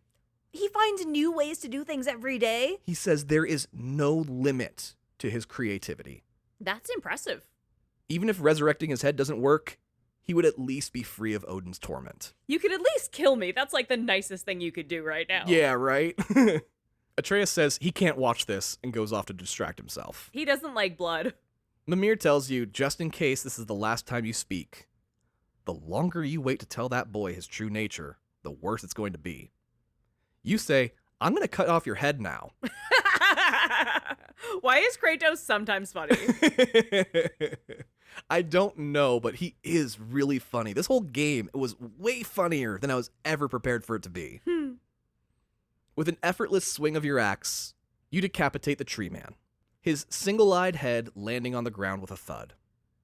Using a rope, you fashion a sling so you can hook the head onto your belt, like he's Nick in Lollipop Chainsaw. Oh. You and Atreus head back down the mountain, with the boy dancing around excited that you'll be going to the lost realm of Jotunheim. You, on the other hand, find the fact that you need to find a lost realm to be quite the inconvenience. On the way back, Atreus asks, if the witch can't bring Mimir back to life, can he keep the head? For what? You tell him no, but he can feed it to the fish. Okay. Honestly, that's a good compromise. Yeah, because, every game has fishing. Shut the fuck up. You approach the Torterra once again. Atreus says, "Hey, Charlie, is the witch home?" You ask him why you're calling him Charlie. He says it was the name that came to him when he started talking to the tortoise. Oh. You head inside the house where you find the witch. She hugs Atreus, who's happy to see she survived getting sucked out of the Alfheim realm. They're just old friends now. Then he very casually asks, "Can you bring a head back to life?" She says she needs more context. So you hold Mimir's head out at her. She looks at Mimir in shock, asking if you have any idea who that is. You tell her that you killed him on his request, and that he told you to bring him to her to resurrect. Which isn't exactly how that convo went down, but sure, Kratos. It's close enough. And, like, the witch is just the quirky aunt. He doesn't feel like getting into it with her, you know? Yeah, he doesn't want to explain the whole situation. The witch says she hasn't practiced the old magics in a very long time, but manages to whip up the ingredients in about 4 seconds. She's prepared. She shoves a bunch of shit in Mimir's mouth, then tells you to drown it in the potion she has roasting on the open fire. Somehow, fully prepared to cast this, what should be a very complex spell. When you pull the head out of the potion, Mimir spits all the stuff out of his mouth, alive and awake. The witch asks if Mimir is there and can understand her. He confirms, and she spits in his face. Oh, shit. They have some history. He says, "Ah, Freya, nice to see you too." Addressing you, Mimir says, "If I had known the witch you were talking about was Freya, he wouldn't have asked you to go to her." Oh, shit. Atreus goes, "No way. The goddess Freya?" Mimir goes, "Oh, you guys didn't know that's who she was either." They thought she was just some quirky goth bitch that wanted to hang out. Yeah, he's like, "All right, I guess that's fair." Freya says that once Odin finds out where she is, he will bring hell with him. You confront Freya about hiding the fact she's a god. She's like, "You're one to talk." And Kratos does the, no, don't say that shit. Kind of gives her the big eyes of like, come on, man. Well, yeah, this pisses you off because how dare she call out your hypocrisy? You tell Atreus that you're leaving, punching the door on your way out. Atreus asks what the big deal is, and you tell him that she lied. Mimir, who's back on your hip, alive now, says that some people just value their privacy. You tell him that when you want his opinion, you'll ask for it, which I'm sure he'll heed for the rest of the game. Mimir tells you that the Serpent of the World happens to be an animal giant from Jotunheim. He can also speak the ancient language the serpent speaks. Since Mimir is the knower of all things, you and Atreus ask him questions about the surrounding areas, as well as why Odin sent Balder after you two. Unfortunately, dying has kinda scrambled Mimir's brain, and it's taking some time to come back online fully, causing him to have brain farts. Oh, he's like just kind of saying some silly shit and going, no, that's not right. Yeah, every once in a while, or he's just like, "I don't remember, actually," and then he's like, has to think about it. Out in the center of the lake, you signal to the serpent, and he rises up from the mountain range. It sees the Thor statue and decides to eat his old enemy, chomping the rock into pebbles. He's been looking at it for a while, and today he's like, today's the fucking day. If you guys insist. After eating Thor, the serpent lowers its head close to you. After billowing at one another for a few minutes, Mimir says that he told the serpent your tale, that the serpent knows your pain and wants to help you. Using its head, the serpent pushes the temple to line up with the realm you'll need to travel to in order to get what you'll need to travel to Jotunheim. Mimir explains that you need to find the rune and memorize the design on it. Then, using a magic chisel, which you'll also need to find, carve the rune design into the last remaining door to Jotunheim. Honestly, if you're a fan of Nordic history, you should absolutely listen in on Mimir's conversations throughout the game. He's constantly giving history lessons about wars between the gods and their relationships to one another. That's actually really cool. It's a lot like how Hades had a ton of accurate Greek god mythology. This game does that with Norse god mythology. And it's coming out of a disembodied head just giving you impromptu podcasts on shit. Yeah, right? That's fucking sick. You head to an area called Thamir's Corpse. Here, you find the corpse of a monolithic giant, laying on the ground blending into the surrounding snowy mountainside. You approach the head, which is buried in a frozen lake. Mimir says that not even Thor with his hammer could break through this ice, as the magic chisel you're looking for is under it. Thinking about Thor's hammer gives you an idea. Near the fallen giant is the fallen giant's warhammer. It's a mallet fit for a giant of its size, and it's stuck at an angle over the ice. You want to make it fall onto the ice to get it to break through. You get to the top of the hammer, puzzle solving and wall climbing your way up. You cause it to begin tipping, and Atreus asks what you should do. You tell him that you should jump on and ride it down. Let's do the fun thing, kiddo. The two of you hang on for dear life as it falls the 100 or so feet to the ice below. You tell Atreus not to panic, and he says, "Why would I? This is awesome." He's 11. Come on.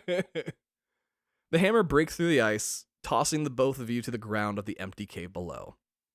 Mimir says, "You two are cracked, you know that?" Which you just smirk and chuckle to yourself about it. You can see the magic chisel that you'll need to carve the rune down the tunnel and head toward it. When you're just about to get to the chisel, two men land down in front of you.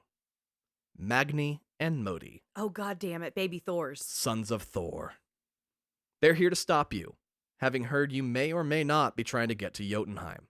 Do you think they're a little pissed that the snake ate their dad's statue? If they've seen it, yeah, they'd probably be a little upset about that one.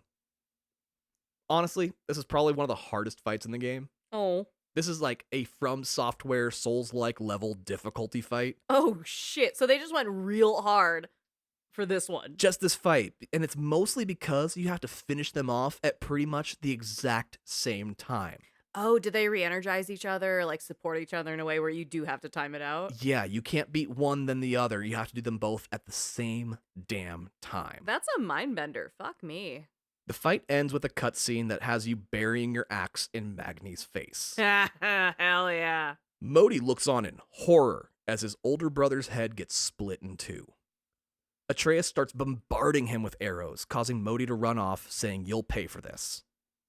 After the fight, Atreus collapses in a coughing fit. You put your hand to his forehead, saying the sickness has returned, and he has a fever. Atreus insists he's fine. It's not the sickness coming back.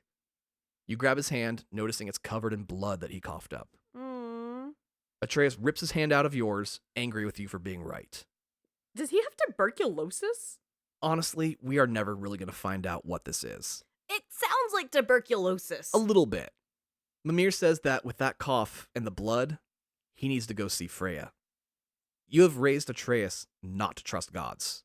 And with the new information that Freya is one, Atreus does not want to go to her, even if it means she can help.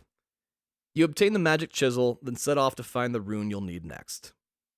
On the way, Atreus questions you how it's possible that you just killed a god. Even if he was a relatively younger, less experienced god, Magni was still a god. Mimir says, "Yeah, that wasn't a great idea." Yeah, man.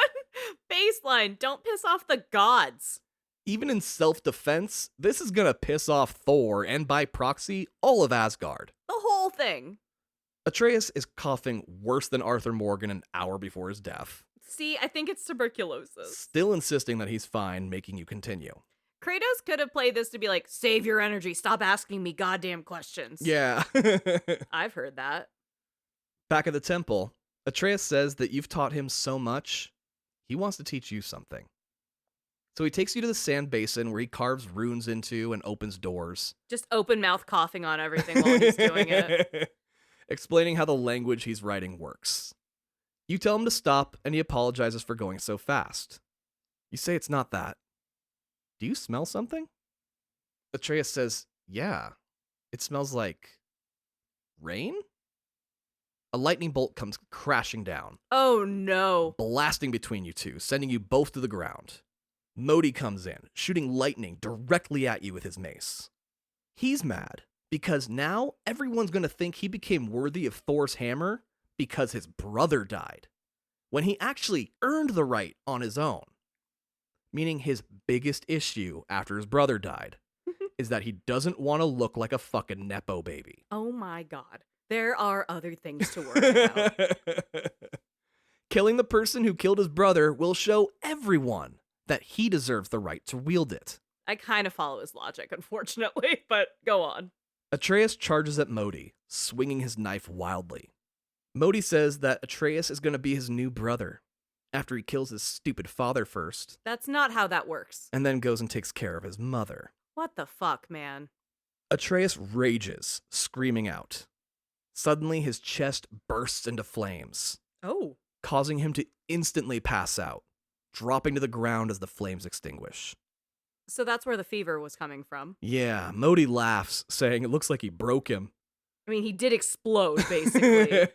He's not wrong on that read. This sends you into a Spartan dad rage. You scream out in fury, and even with Modi pushing 1 billion watts of electricity through your body, you flex, causing your forearms to burst into flames. You flex into flames? You grab Modi's mace, tossing it to the side. With your flaming fists of rage, you punch Modi hard in the stomach. Fuck yeah. He bends over, the wind fully knocked out of him. He backs out of the room crying, saying, "I'll get you next time, Spider-Man." After one punch, he's over it? Kratos is One Punch Man. That's fucking sick. I've never been punched in the stomach. Okay, I've been punched in the stomach once. Really? Yeah, by my dad. Is your dad Kratos? No, my dad's not Kratos. He was just really mad because I was 15 years old and I got arrested for drinking. You kind of deserved it. I kind of deserved it, yeah. So your Kratos, we've all had Kratos as our father, clearly. Yeah. Mine is withholding and refuses to admit any wrong and is just, he's not a grouch, but he's a giggly little weirdo. Your dad'll punch someone in the stomach. Yeah, he punched me and then he tied me up and made me sleep on the tile floor and be like, that's what prison would be like. Prison! I know, it was a little overreacting, but I'll tell you what, I did not get in trouble for drinking ever again. Never got caught after that? Nope. There you go. Well, you run to Atreus, pale and limp on the floor. From exploding. Mimir tells you to haul ass back to Freya. She's the only one who can help. You take your boat through the underground cave entrance to her home. You pound on Freya's door, demanding she open. There's no answer, and you continue to kick the door, yelling at her to open up. She says back, "I'm still a god, you know." You tell her that the boy has fallen ill and needs her help. At that, the door flies open and Freya tells you to bring him right in. I love Freya's relationship with Atreus. She's so immediately like, big sister, I must protect him, but I kind of fucking hate Kratos. Yeah. Is there any chemistry between her and Kratos? None whatsoever. See, Kratos is her brother-in-law. She's like, you are not even a being that exists. You just happen to be in the same room as me a lot. I don't care for you, but your kid, damn, I love your kid. Yeah, no, she fully loves Atreus, really doesn't care for Kratos. That's really funny. She says that it's the god part of him that's causing this to happen, as his mother wasn't one. Realizing this is basically your fault, you say you'll do anything. She tells you that you need the heart of a Helheim demon if you want to cure him. There's just one problem. Your Leviathan axe is a frost weapon. It will be mostly useless in Helheim, as Helheim is essentially hell frozen over. Oh. Every creature there is immune to frost weapons. So you're going to need a different weapon. You tell her that you will have to return home. You'll need to dig up a past that you'd sworn to leave buried. She says, "Whatever, I don't care about your past, and your son is your future. So go deal with whatever you need to and get the weapon." She said, I don't give a shit which one of your tool sheds your shit's in. Go get it, dude. I don't care about the emotional impact that you have with your other weapons. Yeah. Fix your kid. She lends you a magic boat to take you home without the need to paddle. You get in the boat and ride off into a rainstorm. You are contemplative during your journey, as the storm rages inside and out. You have a vision of a dead goddess on your boat with you. You look at her and say, "Athena," with pure contempt. Oh, shit. The ghost vanishes, leaving you to your thoughts. The boat docks itself nearby your home. Your old cabin is overrun with the undead draugrs. After clearing them out, you head to the basement door where you had Atreus hide earlier. With lightning crashing all around, you reach in, pulling out a leather-wrapped package. You lay it down, then glance at your arms, still wrapped in blood-stained medical bandages since the very beginning of the game. Oh, shit. You unwrap the package, revealing 2 ancient and gnarly-looking short swords. That's so fucking cool they came back. Identical to each other, made of thick metal and jagged edges. You begin wrapping a chain around each of your arms, and Athena's silhouette appears in the doorway, saying that you've tried to put your past behind you. You've tried to change your title, husband, father, provider. But the truth is, deep down, you're a monster.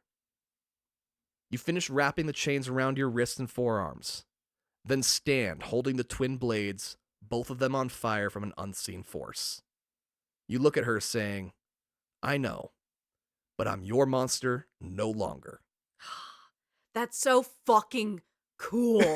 Holy shit. It's the moment of just when I think I'm out, they bring me back in. Oh, it's so good. And without the context of knowing that was his like hell-bound fucking soul-giving moment and shit. That's so fucking cool. Yeah, this moment doesn't work as well if you don't know where Kratos came from. So when you got to this point in the game, you're like, cool. I kind of was, yeah. Bracelet swords, whatever. I understand the impact now. This ghost bitch is teasing me about my wrist swords. I don't know why she's being so rude about it, or why I couldn't, I don't know, pick up a different sword because the sword boys are following us around on the map. They make weapons. Why can't I ask them? You know, I feel like there's some logic questions you'd have without the context, but damn, with the context, this is cool as fuck. You walk through her ghost out into your snowy front yard where a horde of draugrs await for you to reacquaint yourself with the blades of chaos. Outside, you decimate the draugrs, swinging the blades around your head by the attached chains, taking to your old friends like they'd been there the whole time. After the fight, Mimir is all, I knew you were Greek. That's a weird call. He goes, Athena was a dead giveaway. On your way back to the transportation room, you stop off at Brock's shop to stock up on supplies. Or where you could have just bought a different weapon if you don't have the context and don't care for this scene. Actually, when he sees the blades of chaos, he asks if they're a family heirloom or something. Oh. You say no, and they never will be either. And don't get this shit twisted. Brock says he made Mjolnir. And those blades? They're something special. Ooh. You just huff, indicating you're not going to talk about it any further. Brock offers to come along with you, sad to hear that Atreus has fallen sick. You tell him that you need him to keep upgrading your weapons, so you don't want him to risk his life. In Helheim, you begin your journey through the land of the dead toward the demon you need to kill. The fire from your blades of chaos being the only flame that has ever burned in this realm. That's cool. As you travel through Helheim, Mimir gives you some history lessons, explaining that Helheim is a place for bad people after they die. Criminals, traitors, old people, those sorts of souls. That's a little ageist. Well, he says, how courageous could you have possibly been if you made it to old age? Dude. I guess this is a Valhalla equals heaven kind of structure, but yeah. It's kind of mean. Like, hey, what if I have flat feet? You know? Well, speaking of Valhalla, it actually isn't its own realm the way Helheim is. It's a part of Midgard, and that's where the good people go when they die. Oh. That's where the heroes, righteous, and the courageous go. The demon you need to kill is the gatekeeper to Helheim. He makes sure that only the dead enter. Since you're not dead, he attacks you. Your blades of chaos make quick work of him, allowing you to cut his chest open, ripping out its glowing heart. Ah. You collect it and say, let's go. Suddenly, you hear your name. It's coming from a deep voice, deeper than yours even. I can't even fathom. Mimir says, Zeus? Oh, no. You say, my father. Why is he here in Helheim? That's literally impossible. Well, he's an old guy. Mimir says it's just an illusion. Helheim tortures people with their past. It's all part of the magic of this place. Don't worry about your daddy issues, because you are the source of someone else's right now, and they still need your help. Put your own shit with Grandpa aside and help your son. This is just therapy. I love it. On your way back, Mimir wants to know more about the whole Zeus is your dad thing, but you brush him off, not wanting to talk about it. And it's so common for Zeus to be someone's dad, like you said. I'm sure he's met a couple of your half-siblings here and there. He's just like, why the fuck is Zeus fucking so much? He was the Genghis Khan of that era. Yeah, everyone's like 2% Zeus. Suddenly, he goes, oh my gods, you're the ghost of Sparta, aren't you? Son of Zeus, hates gods. It's all adding up. You tell him never to call you that again, and to keep his mouth shut about it around the boy. Mimir scolds you for the way you've handled this whole situation. You hate gods. Openly. And you teach your son to also hate all gods. What you're not telling him is that he is also a god, and when he finds out, which he will, he's going to make the realization that hating all gods includes hating him as well. You need to get ahead of this so he doesn't ever feel that way. He promises not to say anything, but he very much encourages you to do so. For the love of fuck, you have to tell your son who he is. There's also some commentary about being biracial that's hitting me in the bones too here. Like, this is way more close to home than I ever expected it to be. It's just fascinating. It's like literally every person is telling him, like, just tell your fucking son. And he's like, nah. But what if I don't? I'm Kratos. I don't want to. Back at Freya's house, Atreus is gray. He's so pale. Oh, shit. You hand over the heart of the demon, and Freya quickly gets to work making an antidote. She explains that his recovery from this will pretty much reveal to him that he's a god. It will literally be the only explanation for how he survived. So you might as well fucking say it, bro. She tells you that she also has a son. On the day of his birth, his death was foretold. Which, like, isn't all of ours, but anyway. That's kind of the point, man. She became a helicopter mom, never letting her son do anything, holding him back his entire life. Oh. He grew to resent her, and when he finally had enough and left, he never came back. Yeah. Freya warns you not to make the same mistake. You stand taking in what she said. Finally, you admit, the boy isn't sick. He's cursed. Oh, shit. But before you can explain, Atreus wakes up, asking you not to leave without him. Oh. You promise, and he gets up, almost instantly, fully healed, ready to go, saying that it won't happen again. Freya talks a bit about her past here. She was married to Odin, but really didn't care for the way he does things, so she left him. He cursed her, making it impossible for her to leave Midgard. Which sucks for her, because she's not from Midgard, so she can't even return to her actual home. Oh. Before heading out, Freya notices that the strap for Atreus' quiver had torn. She snaps the head off an enchanted arrow, saying it's made with the power of mistletoe, a wicked substance. That makes you kiss? I don't know why it's so evil. She doesn't really go into it. She just really fucking hates mistletoe. Maybe she hates kissing. Yeah, maybe that might be it. So it's better to use it to repair the strap anyway. After Atreus is ready to go, the two of you head out, your destination being the temple in the lake to find the rune that you'll need to go to Jotunheim. You ask what you need to do to get into the temple, just to test Atreus' memory. He gets really moody and goes, I don't know. Mimir tries to help, suggesting starting by finding a boat. Atreus goes, yeah, sure, whatever. Oh, now he's angsty. You find a boat and call Atreus out for being weird.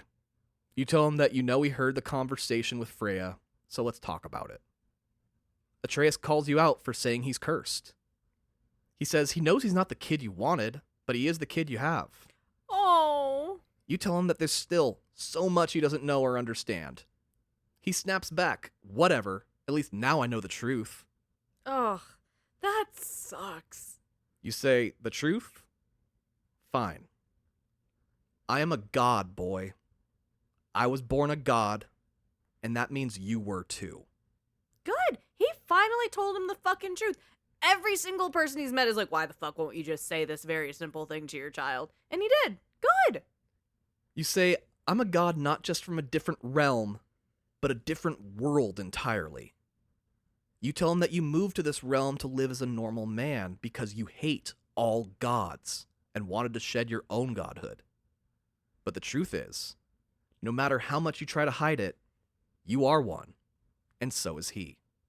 After a silence, you ask if he has anything to say to this information. Yeah, you're being very vulnerable right now.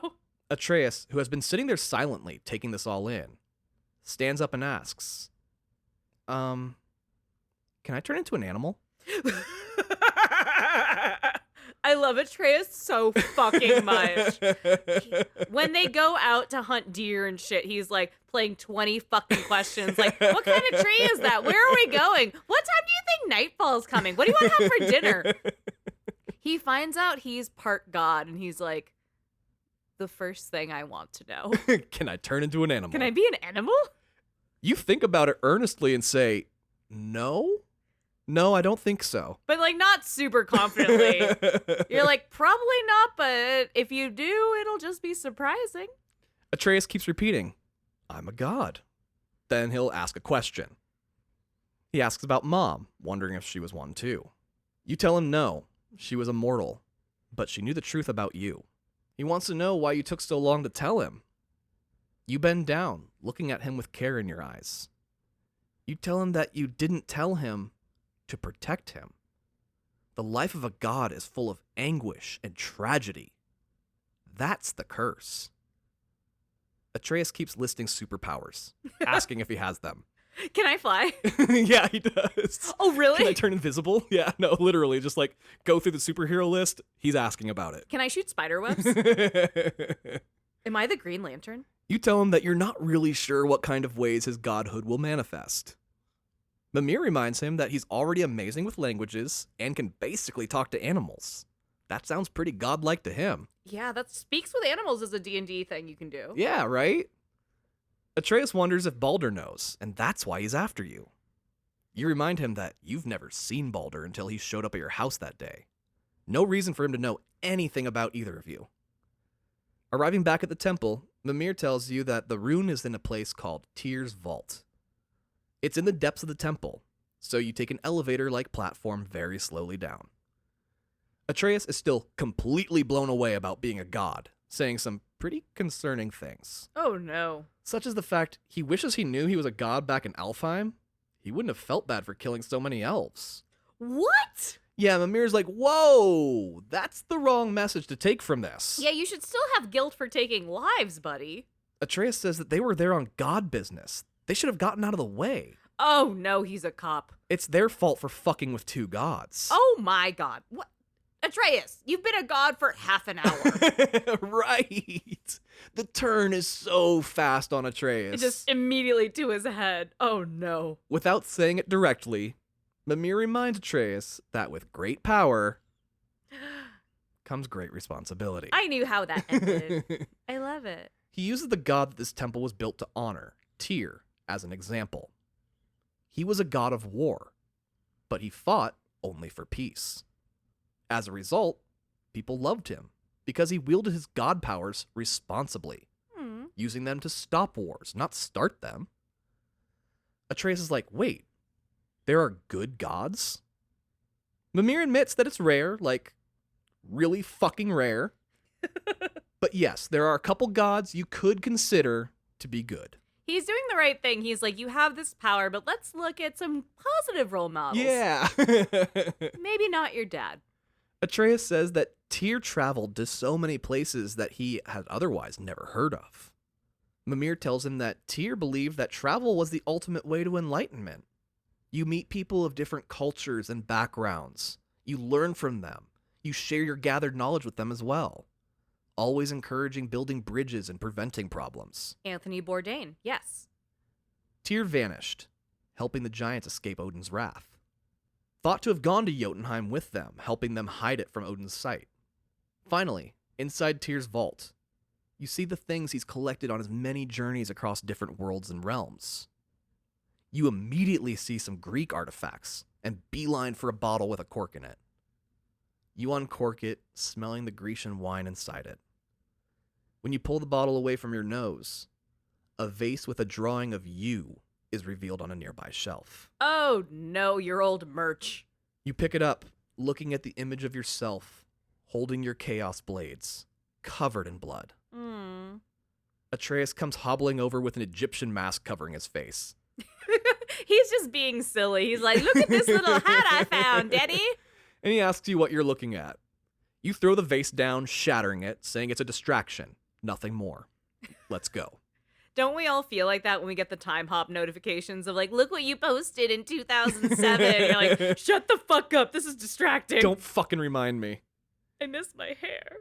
Taking the helmet off, Atreus looks down, seeing the image of his father preserved on a perfectly broken piece of the vase.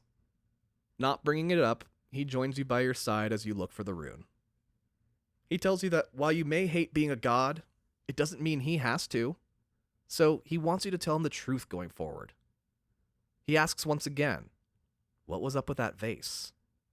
You tell him that your failings are not for his concern.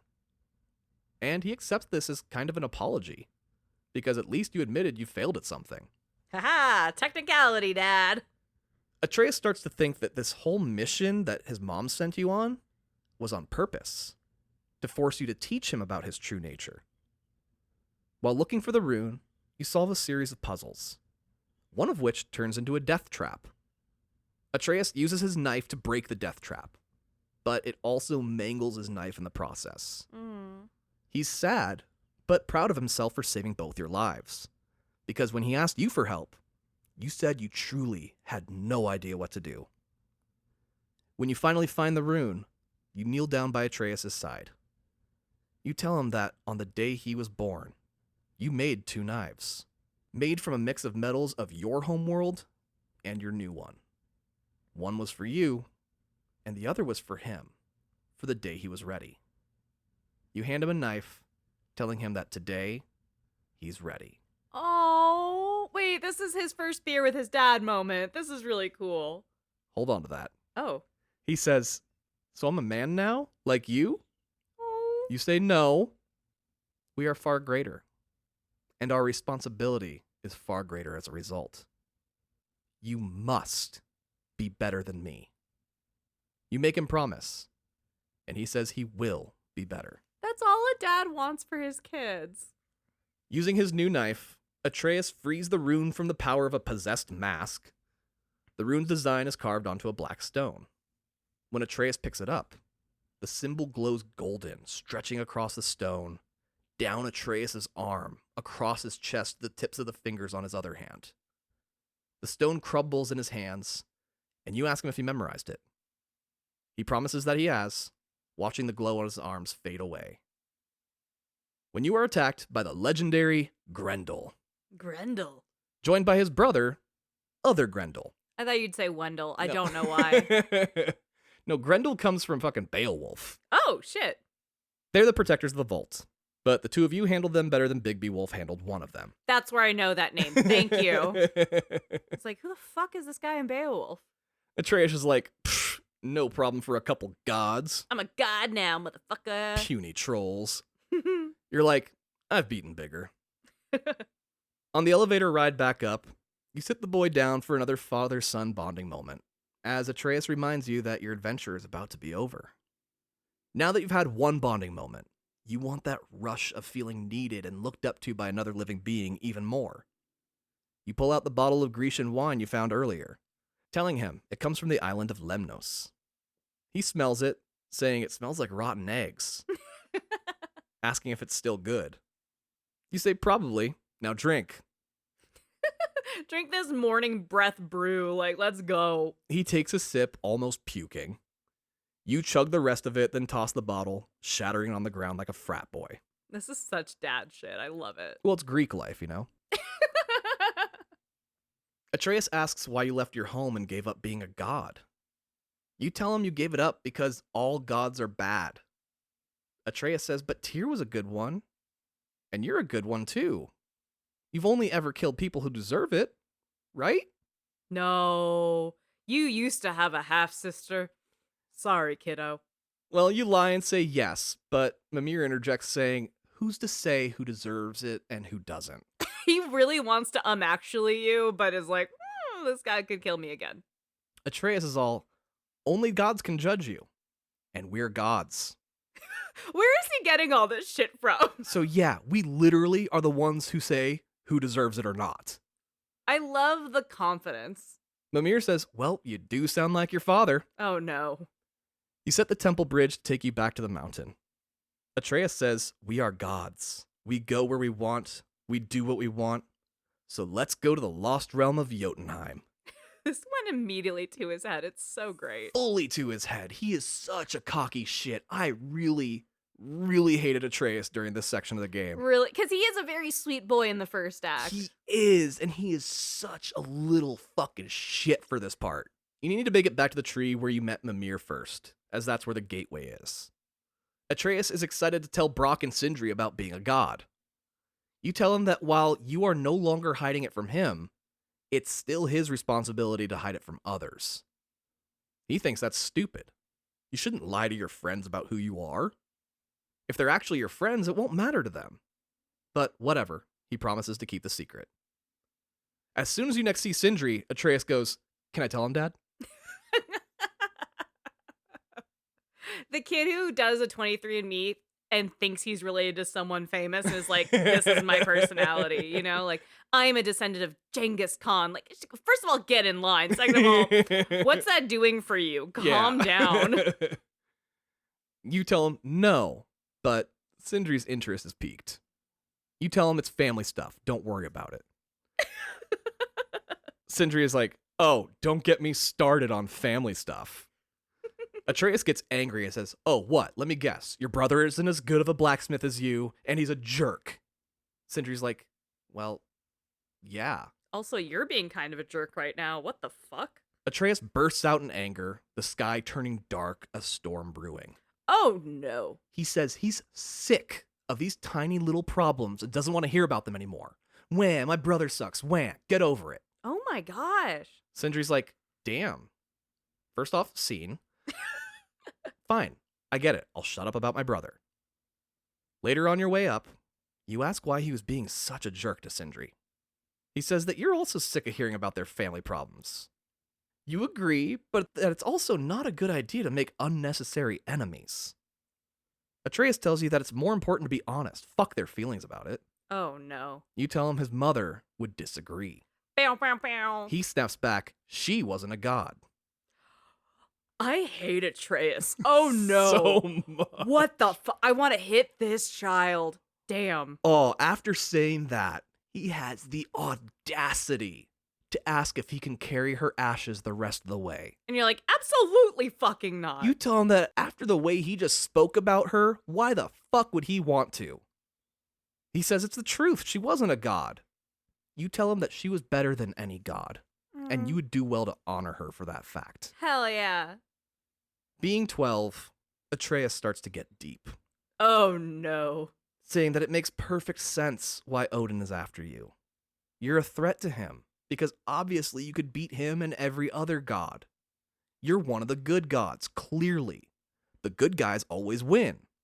You always win. Hence, you're the good guy. Odin's clearly an asshole. Look what he did to Mimir. Then he drove out the giants, forcing them to retreat to Jotunheim. Besides, he already killed one of Thor's sons. The rest will probably be just as easy. You get to the temple door in the side of the mountain that was once covered by the black breath earlier in the game. Just inside is Thor's living son, Modi. He's been beaten to within an inch of his life. Oof. He says that his father blamed him for the death of his brother and did this to him. Atreus tells him to fuck off or he'll finish the job, which honestly, I could finish the job with how little strength Modi has left. You're like, it doesn't take a lot. That's not a flex. He falls to the ground, unable to even stand. You tell Atreus no. He's no longer a threat. Atreus says he deserves it for talking shit on his mom earlier during that last fight. You tell him that's not a good enough reason to kill somebody. Atreus says we're gods. We do what we want. Modi can't help it. He says, "That's what I said to your mother right before I gave it to her." No. Atreus drives his knife into Modi's throat. I can kind of see why that time. Modi falls down, choking on his own blood. Pulling the knife out, Atreus casually says, "This knife is way better than Mother's." Oh my gosh. Atreus kicks Modi's body over a cliff, and you grab him furious. Because, like, you are way out of control, kiddo. You scold him for deliberately disobeying you by killing when you didn't need to. Atreus says you've literally been teaching him to kill this entire journey. You tell him that as a god, you have a target on your back at all times. You need to know how to kill in defense, but only in defense, never as an indulgence. You tell him that there are consequences to killing a god. He goes, "What would you even know about it?" You stand tall, towering over him, and say, "Watch your tone, boy." He whatevers you and stomps off. A while later, you compliment his shooting after a short fight, and he says, "Oh, you mean me? I thought you didn't like my tone." Fuck you. You tell him he's not listening to you at all. He argues that he's done literally everything you've told him to do, every step of this trip. All he's asked for is honesty in return, and you still refuse to give it to him. Where'd you get the flaming swords, Dad? Why were you hiding them? How do you know there are consequences to killing a god, Dad? Did you kill a god with those blades? You answer none of his questions, ashamed of the answers. Finally, back at the gateway to Jotunheim, you use the magic chisel to carve out the design from the rune. The gateway reveals a portal that leads to a bridge, going toward the tallest peak in the 9 realms. From your back hip, Mimir congratulates you on opening the doorway to the lost realm of Jotunheim. Then he says, "Aw shit, look out." Baldur smashes into you, driving a spike through your stomach, Motherfucker. asking if you missed him. You tell Atreus to cross the bridge, but he ignores your order, shooting arrows point blank into Baldur's back and neck. Baldur is unfazed by the arrows and yanks them out laughing like they're Nerf darts. As the two of you fight, you end up smashing the gateway to Jotunheim. Atreus loses it, and you tell him to go and hide, as you don't want him to see what you're about to do. Baldur goads Atreus, saying, "Run along and let Daddy handle this." Atreus charges at Baldur, but you hold him back, while also holding in your guts from having yanked out that stone spike during the rumble. Atreus demands that you let him handle this. Throughout the game, Atreus was upgrading his bow and arrow while you were upgrading your weapons. He shoots a lightning-charged arrow at you, landing it just above where the spike had gone through. Jesus. You drop to your knees in agony while also getting electrocuted. Baldur is cracking up, saying he thought his family was fucked up. He's like, y'all are messy. Atreus leaps in the air at Baldur, driving his knife into Baldur's shoulder. Baldur laughs, yanking the blade out. Then he asks Atreus to hold on to it for him, shoving it into the same shoulder of Atreus. Oh, that's a hard line, too. Oh, it's so good. Damn. He then picks up the boy, puts him under his arm, and leaps off the side of the mountain. Just steals the child and jumps away. Seeing this, you rip the arrow out and charge after them, diving off the mountain behind. Through the fog, you see nothing below you. Then, out of nowhere, the tail of an armored dragon comes into view, and you grab and hang on for dear life. Oh, shit. Baldur is on the neck, riding in a saddle. The dragon is outrageously large, like the ending of How to Train Your Dragon big. Baldur ties Atreus onto the saddle. Then the two of you QTE battle it out on the back of the dragon. You manage to kick Baldur off the dragon, sending him flying off with a scream. You crawl to Atreus and begin to untie him. Out of nowhere, Baldur comes flying in and punches you, sending you soaring off the dragon instead. God damn it. You drive both your swords into the wing of the dragon, slicing it into 3 pieces lengthwise. You fall off the dragon and brace for impact, landing on the floor of the temple, just shy of a superhero landing. You watch the dragon crash land just on the other side of the temple and sprint to the landing site. As you burst through the doors of the temple, Brock is in his shop and asks, "If you're here, who the hell is operating the transport room right now?" Also, why do you have a pop-up in the middle of this battle? Yeah, that's just where he's always been. It's still like, you see the dragon flying around, maybe you take a lunch. Go hide. Yeah. You bust into the transport room and find Baldur just finishing putting coordinates into the machine, saying that all of Asgard is going to come crashing down on you. His motives still very unclear to us. You try to stop the machine from doing whatever it is he's doing by using the Bifrost to deactivate it. Since you're a living hammer, everything looks like a nail to you, and you take the Bifrost and start hitting the machine with it like an ape. Hell yeah. The Bifrost causes a portal to open, sucking Atreus through, followed by Baldur, who is yelling back, "What did you do?" With no other choice, you let go of the machine, following after them. You grab Atreus as the two of you crash into the side of some ice-covered ruins. You're in Helheim once again. You grab Atreus by the arm, forcefully telling him that you are father, he is boy, and that he is not acting like himself lately. Facts. He needs to calm the fuck down. This is literal hell. Not only that, Atreus got all of you sent there when he shot you on that mountainside, so he doesn't get to have an opinion anymore. Like any child after scolding, even a godchild, Atreus finally shuts the fuck up, realizes he's in the wrong here, and needs to listen. Yeah, buddy. It's time for Atreus to deal with his daddy issues here in hell. He watches as a ghostly shadow version of himself kills Modi. Then is like, is that what I looked like? That couldn't have been me. Freaked out by the honest reflection hell is presenting him with. The worst kind of hell. Being wrong. Knowing it.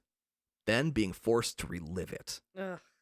While working your way back to the temple, you come across Balder, dealing with his version of hell. He doesn't have daddy issues. He has mommy issues. You find out that Freya is Balder's mother. Oh, shit. She's also the reason he can't feel pain or die. She cast a powerful spell over him to protect him from all harm. But it had side effects. It's not that he can't feel pain. He can't feel anything. Oh. He can't taste anything. Mm. His dick doesn't even feel it when he's fucking. He brings that up? He does bring that up to his mom. Huh. She just insists she made the right decision for his own protection, saying that someday he'll thank her. You ask Mimir why he never told you that Freya was Balder's mother. He says that it must have slipped his mind when he got his head cut off. He also is a bit of the cheater's answer of, well, you didn't ask. Yeah, right? Why didn't you tell me you kissed her? You didn't ask. What the fuck, man? Okay, that is not from our experience. I know, that's nothing you've done. But it's, it's the trope. You sneak past him as he yells at his past self for not killing his mother then and there. Ugh. You find and steal a boat, a real one this time, like a big-ass pirate ship-style boat. Hell yeah. The plan is to take it to the temple. Problem is that it's at the top of a waterfall, and you're at the bottom. Atreus mentions a flying ship that one of the realms had built. Mimir says something that sounds like Snelfilfulschmir? No, you nailed that. Oh, thank you. Honestly, it's a Nordic word that has like a bunch of umlauts and all sorts of foreign letters in it. He's like, yeah, that boat can fly, but that's not this boat. That don't help us here, though. As it turns out, yes, it is Snuffleupagus, and it can fly. Shit, yeah. You get into some sky battles, winning them with your boy by your side. After the battle, it's finally your turn to deal with your daddy issues, Oh, no. causing all new ones for Atreus in the process. He's like, now I gotta deal with your fucking generational trauma on top of my brand new trauma? I just got this trauma, man. You both watch as a ghost version of your past self confronts your father Zeus and beats him to death with his bare hands. You stare at the scene, scared of what your son is witnessing. But Atreus steps through the ghosts and grabs you, telling you that you need to snap out of it. You ask him if he understands what he just saw. Atreus says, yeah, but look. You turn around just in time to see your ship crash into a statue. I like that Atreus is like, yes, this is very traumatic and super fucked up, and we will talk about it. But I need you to get your shit together. You go flying off the boat, bracing for impact, landing inside a temple, but not the one you're looking for. It's Odin's secret stash. Oh, fun. He hides the really dark shit down here from his conquests around the Nine Realms. It's the dark web. You find an ancient hieroglyph depicting Tyr walking across an invisible bridge, like in The Last Crusade. Ooh. There are symbols written around the glyph, each from different worlds. Atreus asks what they mean, and you respond, war, as you look at the Omega symbol in one of the corners, saying you know that one all too well. Mimir says that Tyr had the same gift of knowledge that Mimir has, meaning he had the same kind of eyes. Mimir is able to see parts of this glyph that other people can't. It reveals another secret entrance to Jotunheim, which this other secret entrance still needs a key. Obviously. So you decide to visit Brock to see if he can help you out in that department. On the way back to the temple, you want to talk to Atreus about what he saw in your memory. He denies having seen it at all, changing the subject pretty much immediately. He's like, I really don't have the bandwidth to talk about Grandpa right now. Finally, at Helheim's temple, you use the Bifrost to return to Midgard. You ask Mimir for info on Balder, and his answers sound like a poorly written Wikipedia article. Oh. You realize that he must be bewitched to not talk about Balder. Oh. Mimir says that's been the case ever since he discovered Balder's weakness. Atreus goes, wait, there's a weakness? Then Mimir slips into the wiki article speak once again, saying Balder has no known weaknesses. God damn it. Knowing that there is a weakness, you assure them both that you will find it. You arrive at Brock's shop, showing him a picture of the key you're going to need. You ask if he's able to make it. He scoffs, saying he would never lower himself to making something so insignificant.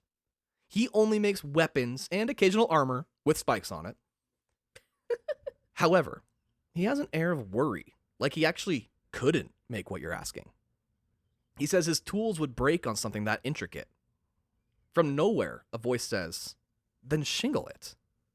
It's Sindri, here to help you in your hour of need. Aww. The two brothers go back and forth with blacksmithing lingo, discussing the requirements to make the key. Now excited to work with his brother once again, Brock gets to work making it. Sindri is like, "Hold up. You're willing to make something other than a weapon?" Brock goes, "What? I'm not allowed to have character development?" They love each other. They get to work making the key, engraving it with their newly rejoined branding iron. Oh, it's a collab. Atreus smiles as he picks up the key, saying it's just really nice to see the two brothers love each other again. Then he points at the branding, saying that it's slightly different from their old one. Brock says that's what happens when you fix something that was broken. It won't ever be the same, but that doesn't mean it can't still do the job. And that's totally not a metaphor for this game being rebooted. Now get out of here and save the world or some shit. You follow Mimir's instructions to the other secret entrance to Jotunheim. It's here in the temple, fortunately. The thing is, the door needed to be accessible to giants. Maybe not all giants like the serpent-sized, but they still needed space for the pretty big guys. So they built it underneath the temple. You find a room that is built upside down. You rock around and feel a ground move. You find an edge to the floor and lift it, revealing that the ground on which you're standing is on an axle. Oh. You basically kick into video game logic and say, the room has the ability to be flipped, which means we should flip the room. Yeah. Mimir's like, yeah, why build that feature if you don't want to use it? Fully. But also, what if you're not supposed to flip a temple upside down? He's not in a video game. We are. Shut up. Yeah, you're the fucking god of war, so you flip the fucking temple. Of course, you were right, and you realize you need to climb up pretty high to get to an entrance you can get through. You get help from both Atreus and Mimir, assisting you in your puzzle solving along the way. Sometimes to an annoying degree, but you manage to get your shit done. Atreus tells Mimir that this is Tyr's true test, to see if you can all work together as a team to overcome all these obstacles. He's really checked his ego since his dad yelled at him. Oh, fully. This is great. He's like, I fought with you, Dad. Brock and Sindri were fighting. Mimir and Freya were fighting. But when it came down to it, you all overcame your issues and worked together. Now we're steps away from accomplishing our goal. Yeah. Mimir's like, wow. The boy got over that angsty phase with a quickness. The emo bangs just retracted back into his hairline. He's like, I got this. I'm cool now. Yeah, he's all philosophical and shit now. That's what's up. Honestly, poor Atreus has to experience all of adolescence over the course of a week. Oh, poor guy. With his fuck you dad phase ending as suddenly as it started. I love that. Now he's much softer and more positive, trying to learn from Tyr, remembering that he was considered by many to be a good god. He thought his dad was a good god, which is why he was trying to emulate him. Now he knows that his dad is also a god of war, but doesn't act the same way Tyr did. Remembering that his father told him to be better than him, he's now set his sights on being like Tyr, a god of war who only fights for peace. Good. Arriving in the double-hidden, underground, upside-down secret within a secret temple, you find an artifact under extreme protection. Retrieving it, Mimir asks to see it. He's astonished by what it is. He was under the impression it wasn't real. It's called the Unity Stone. It explains how Tyr was able to travel between realms and worlds. You remember Tyr holding this device in that hieroglyph from earlier. You finally piece together what must be done, and tell Atreus and Mimir your plan. Throughout the game, there's been that fast travel system. Yeah. Little gateways that open up after you complete a section of the map or story. When you open one, you are taken to another place in space-time called the Realm Between Realms. It's an astral plane location floating in nothingness. Yeah, we just went over one last week. Yeah, we did, right? We do it. A lot of games have these. Yeah. It's basically a playable loading screen. Cool. It has paths to different gateways around the map. You realize that the secret path is where the Jotunheim gateway should be in the realm between realms. You jump off the edge of infinity, hoping you're right about how you interpreted the hieroglyph. Mimir wishes you all luck, saying it's been fun. You say, "Have faith, head," as you step off into the void. You fall quickly down into a gray nothing fog. Light flies past your eyes as your vision blurs from the speed and force. Finally, you land with a boom, but unharmed. Mimir wonders how he can be nauseous without a stomach. Atreus points off in the distance, indicating a tower, excited that you were right and there's something down here. You go inside where you find a plinth. In the center is an indentation that perfectly matches the Unity Stone, so you slide it into the slot. The plinth lowers into the ground. Mimir says that the tower itself seems to be absorbing the power of the stone, giving the building the same characteristics that allow for inter-realm travel. The building you're in travels through the realms like an elevator, each floor unleashing the enemy from that region on you. You've only visited 5 of the 9 realms so far, so it's not too many floors. Ending on Midgard. You open the door to this building that's a new addition to the temple, confident that this will allow you to travel to Jotunheim. You activate the transportation room. Mimir says it's no use. Tyr used his eyes to refract the energy. Oh. Yes, Mimir has the same eyes, but one was removed by Odin specifically to keep him from being able to refract the energy. Odin and his missing eyes shit. Like, it's a little on the nose, you know? It's a little on the eye. Hey. You ask Mimir what happened to his other eye, and he says he's not sure what Odin did with it. Maybe Brock and Sindri would know, having done work for Odin so many times. Brock says he remembers being asked to build a statue with a secret compartment for Odin. He turned down the job because it wasn't a weapon, but knows it did get commissioned by someone. It's that giant Thor statue outside. The one that the snake ate? Yeah, Oh no. the eye is inside the statue's eye socket. Inside the snake? You're like, shit, the Thor statue that the serpent ate. Thanks. Now what? Now we go inside the snake. You decide to go speak with the serpent to see if maybe it came out the other end? Okay, you know what? You had the right thought process because I jumped to go inside of the snake. Yeah, you might as well just ask the snake politely if he's passed an eyeball recently. You summon the serpent, and it tells you that digestion for him is extremely slow. So you're welcome to go inside and look around for it. That sucks. So you're going to get your wish. I mean, now I regret it, but I did win out in this situation, I guess. Atreus asks if you're really going inside. You tell him he doesn't have to come. He goes, "Oh no, this is awesome. I'm totally going." I'm fully gonna go treasure hunting inside a snake. Are you fucking kidding me, Dad? The serpent lowers its head into the water, and you paddle your rowboat into its gaping maw. Ugh. Atreus says he's never been inside another creature's stomach before. Have you? You say, not one that wasn't trying to eat you. Oh no. Mimir's like, of course you've been inside something before.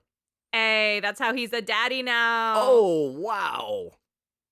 It's like Monstro's belly in here, as you search through wreckage and shit looking for the missing eye. You eventually find it, shoving it into Mimir's empty eye socket unlubricated. What is wrong with you? Well, I feel like you kind of gave me shit for making a sex joke 10 seconds ago, and then you dropped that shit. What the I'm fuck? sorry, I have to. No, you don't. Atreus is like, nothing can stop us from getting to Jotunheim now. Mimir's like, you little dipshit, why'd you have to say that? You definitely just jinxed us, buddy. Suddenly, the serpent shakes violently. A wave of water forces you forward as the serpent vomits you up. Ew! You go flying through the air, landing ungracefully on the sandy beach below. The two of you watch as the world serpent sputters and falls over limp onto the mountainside. Oh no. Atreus wonders if it was something the two of you did. You say no. This is something much more sinister. An eagle flies into the scene and magically transforms into Freya. Atreus looks to you and asks if we're still trusting her. You tell him that you will trust her, but need to keep your distance. She says that she's looking for her son Balder. He's been rumored to be in Midgard. Atreus asks when was the last time she saw him. And she bends down like a kindergarten teacher to say that she hasn't seen him since before Atreus was even born. You very obviously keep yourself between Freya and Atreus, and she questions your apprehension. Atreus points to the nearby frozen lake and says, "There!" Up from the water, Balder comes walking out. Atreus solves problems. Constantly, right? He's always looking around. Yeah, he's on his toes. Freya's like, I haven't seen my son in fucking 12 years. And Atreus goes, he's right fucking there. He says he knew hurting the big snake would bring you two out in the open. Seeing Freya, though, makes him stop in his tracks. She apologizes for the spell she cast on him, saying she knows how he must feel. Which, poor choice of words, given the extent of the spell. Not great. This poor choice pisses off Balder, who literally can't feel anything, saying that he's waited 100 years for this moment. Balder steps forward, ready to do unspeakable harm to his mother. You stand between them, telling Balder that the path of vengeance is a dead end. He will not find peace there. You know from experience. Yeah. If anything, Kratos can relate. He's like, I killed my dad. It gave me nothing but trauma that now I have to give to my kids. So you're kind of just fucking up future generations. You can stop this. This kicks off a fight between the two of you, this time with Atreus by your side. Freya uses her magic from the sidelines to try and stop the fight, working against both of you. Eventually, she uses her power to tie you up with vines. She attempts the same on Balder, but he escapes and approaches you. Atreus stands between you and Balder, threatening him. Balder tells him to move if he knows what's good for him. Atreus refuses, ready to stand and fight for his father. Balder says, "If you insist," then winds up and punches Atreus in the stomach with everything he has. Oh no. The spell holding you releases, and you dive for Atreus as he falls to the ground, shaking and bleeding, as the punch was so hard it broke the skin through his clothing. Oh, fuck. With the wind knocked out of him, he can't even catch his breath fully, gasping for air. Holy shit. Atreus finally starts to breathe, coughing. Then he says, "Not my blood." What? You look over at Balder and see that he has the tip of an arrow sticking through his fist. Oh shit. It's the arrowhead that Freya gave to Atreus to fix his quiver strap, enchanted with mistletoe, which she described as being wicked. Balder stares at the enchanted arrow in his hand, as blue light spreads across his heavily tattooed body. He starts laughing, saying he can feel the arrow. Oh. He can feel everything. Oh. See? Atreus fixes problems. Well, Freya sees that the two of you are about to fight again, and she uses her power to stop the fight, wrapping Balder up with vines. Then from behind her, the dead giant that forms the mountain range stands, controlled by Freya herself. Holy shit. He reaches down and grabs the two of you, cupping you in its hand, but not crushing you like you would with like a bug you wanted to catch but not kill. Uh-huh. He drops you off in a boss fight arena, where Balder comes at you once more. This time, he's finally mortal. Freya uses the giant to try and disrupt the fight, dropping its hands and hammer down on the arena, blocking the two of you from fighting. You try to explain that Balder intends to kill her, but she doesn't care. It's her son, and she'd gladly lay down her life to protect him. Balder has the time of his life during this fight, as it's the first time he's felt anything in 100 years. In an attempt to stop the fight, Freya has the giant drive a spike into the ground. Seeing this as an opportunity to reach his mother, Balder begins to climb the spike, so you and Atreus follow. The giant lifts the spike into the air, and the two of you fight it out 300 feet off the ground. That's so fucking cool. You grab Balder, diving off the spike together. Atreus jumps after you, unleashing arrows into Balder while the three of you fall to the ground. Being gods, crash landing is just a minor inconvenience. But Balder gets the upper hand in the crash, mounts you, and starts to choke you out. Atreus leaps on his back and wraps his bow around Balder's neck, choking him in response. Balder releases one hand from you to grab Atreus by the throat. You grab Balder by his, resulting in all three of you getting choked out. Laughing maniacally, Balder says that he's never felt more alive than he does right now.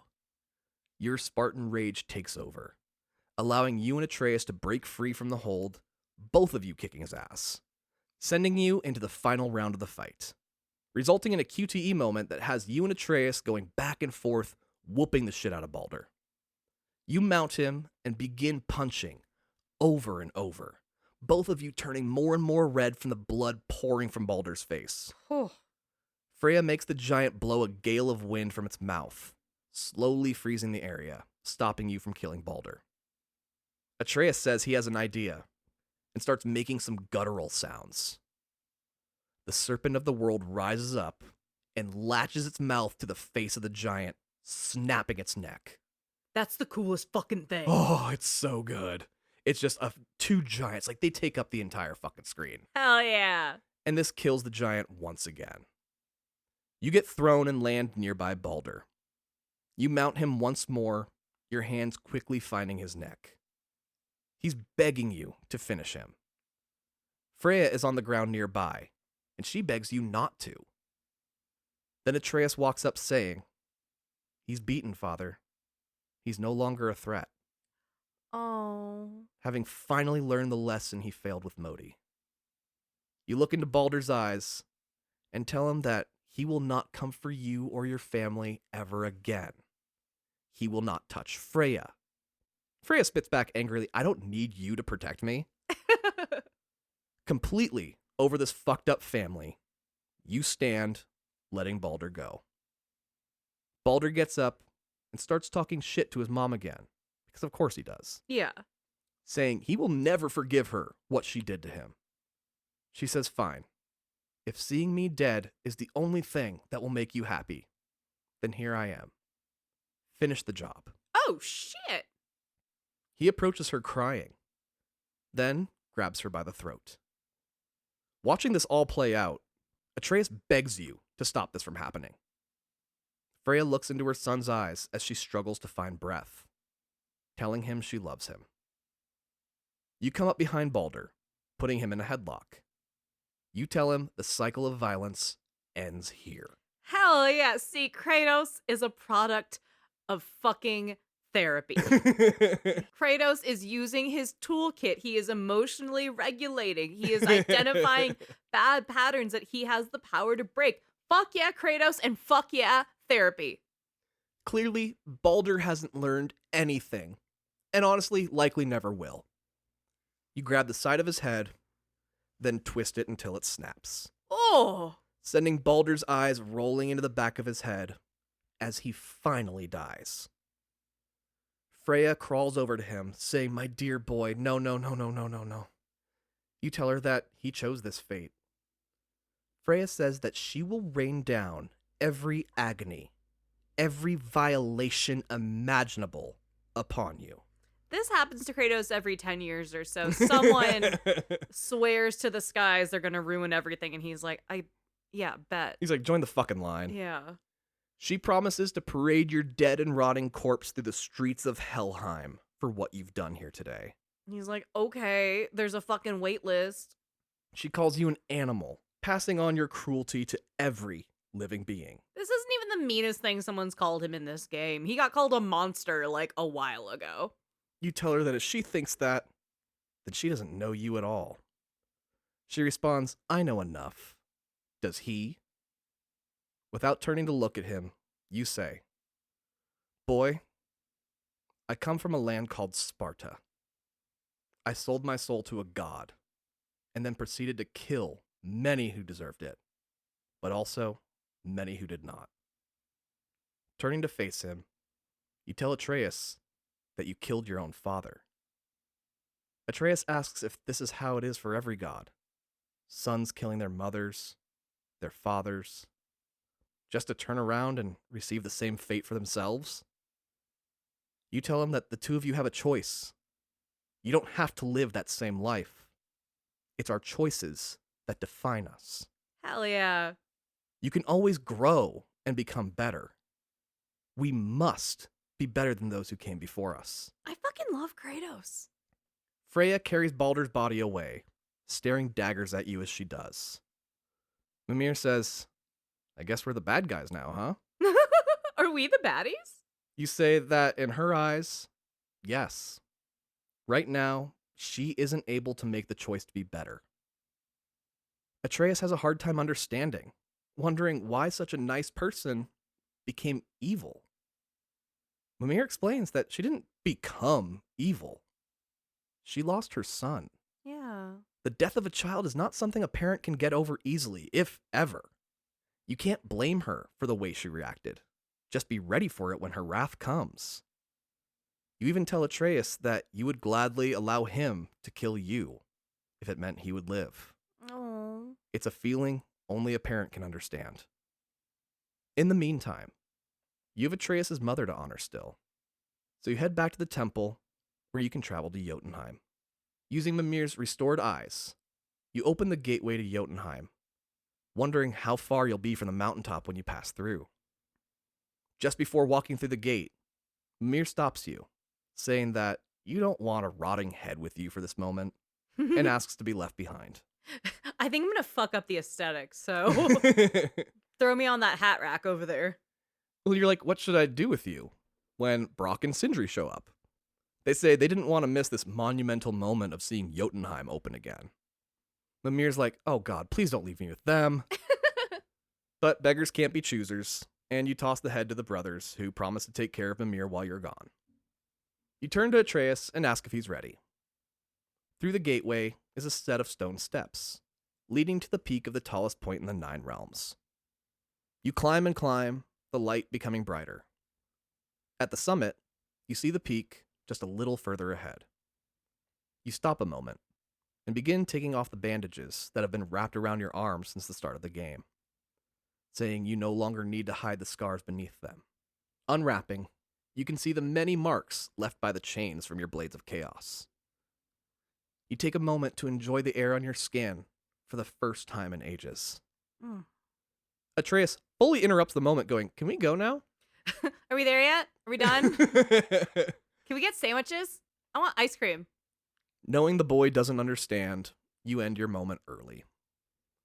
Kneeling down to his level, you pull the satchel of ashes from your pocket and hand them to Atreus, telling him he can carry her the rest of the way. Before reaching the peak, you have to pass through a temple, honoring the giants who gave their lives to seal away Jotunheim. Atreus is confused. A memorial like this, he usually can hear the voices of the dead. But this place is silent. Why would Faye send you here? In the temple, you find a hieroglyph. In it, you see Faye holding the Leviathan axe, talking to a bunch of giants. Next to it is an image of you and Atreus, meeting the Serpent of the World for the first time. Oh.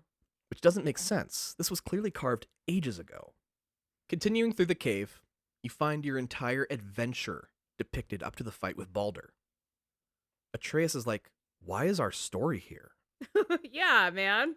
You say, this isn't our story. This is yours. Oh. Clearly, I wasn't the only parent with secrets. Oh, shit. You both realize this is why she sent you here. This is the real reason she wanted her ashes spread here. She wanted both of you to know the truth. Oh? A truth you didn't even know was a secret. Atreus pieces it together.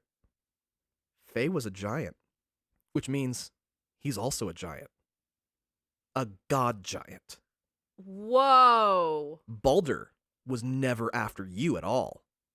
He was after her, not knowing she died. Oh, shit. Odin was tracking the last giant in Midgard, never realizing that the last one is now Atreus.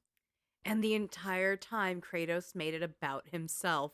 All about himself. Oh my god! He is fully Wolverine in the first X-Men movie. I was just like, this is all because of me. And they're like, who the fuck? You just got here. What the fuck are you talking This is about Rogue. This has nothing to do with you. Yeah. You have main character syndrome. And you know what? So did Kratos. Yeah. Atreus stops looking at the glyphs that come after the Baldur fight. But you can't help but glance, seeing an image of you lying in Atreus' lap, seemingly dead. Oh, no. Atreus wants to finish the mission and heads out to the mountain peak to spread his giantess mother's ashes, realizing now that this was her home realm and wanted her final resting place to be here. Oh. Near the peak, you know you're on the right track, as you see a golden handprint, just like the one that marked the trees for her funeral pyre.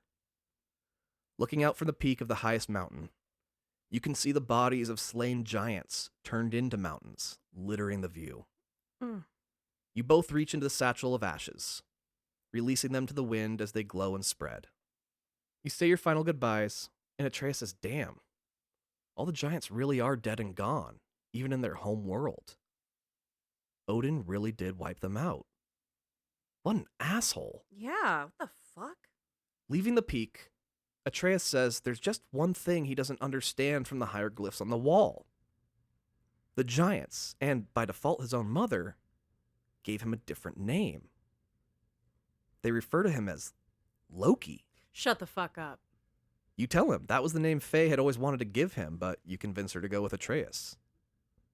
It must have been the name she told the giants she would name him before coming to Midgard. Oh, shit. But that's a question for another game. Uh-huh. The two of you descend the peak as the credits roll. You tell Atreus why you picked that name. He was named after a great Spartan warrior.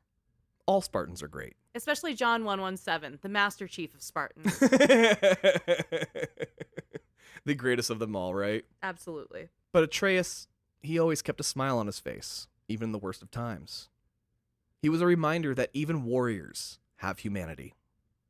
He ended up sacrificing himself in battle, and it turned the tide, allowing for a Spartan victory, saving many lives in the process. Atreus goes, "Wow, you finally told a good story and Mimir wasn't here for it." He's got a little of his dad's spice. I love it. The boy says, "Loki's a weird name anyway. He's glad you went with Atreus." After picking up Mimir, who was abandoned by the brothers after they started fighting over how to make a better sling for the head. Stop. Was he just like on a rock by He was himself? just on the ground. They left him on the ground. They didn't even like hang him in a tree like an No. ornament. Just left him on the ground That's in front of the so door. disrespectful. Juliet would never. Right? Nick would never get treated this way. Absolutely. Both you and Atreus settle into your beds, ready for a long nap after a grand adventure. You close your eyes, and the words, "years later," scroll across the black screen. Oh, shit. This is post-credits? It's kind of more of a mid-credit scene. Okay. You are in bed and are awakened by the sound of lightning crashing through the house. God damn it. You tell the boy to grab his bow, while you grab your axe and run out the door. Outside is a man draped in a cloak, lightning striking all around him. You yell out, demanding they identify themselves. The man moves his cloak slightly, revealing the legendary Mjolnir, sparkling with electricity. Daddy's home. The screen cuts to black. The end. What happens on the next one? I don't know. I never played it. Okay, can you? Okay, I'm gonna have to.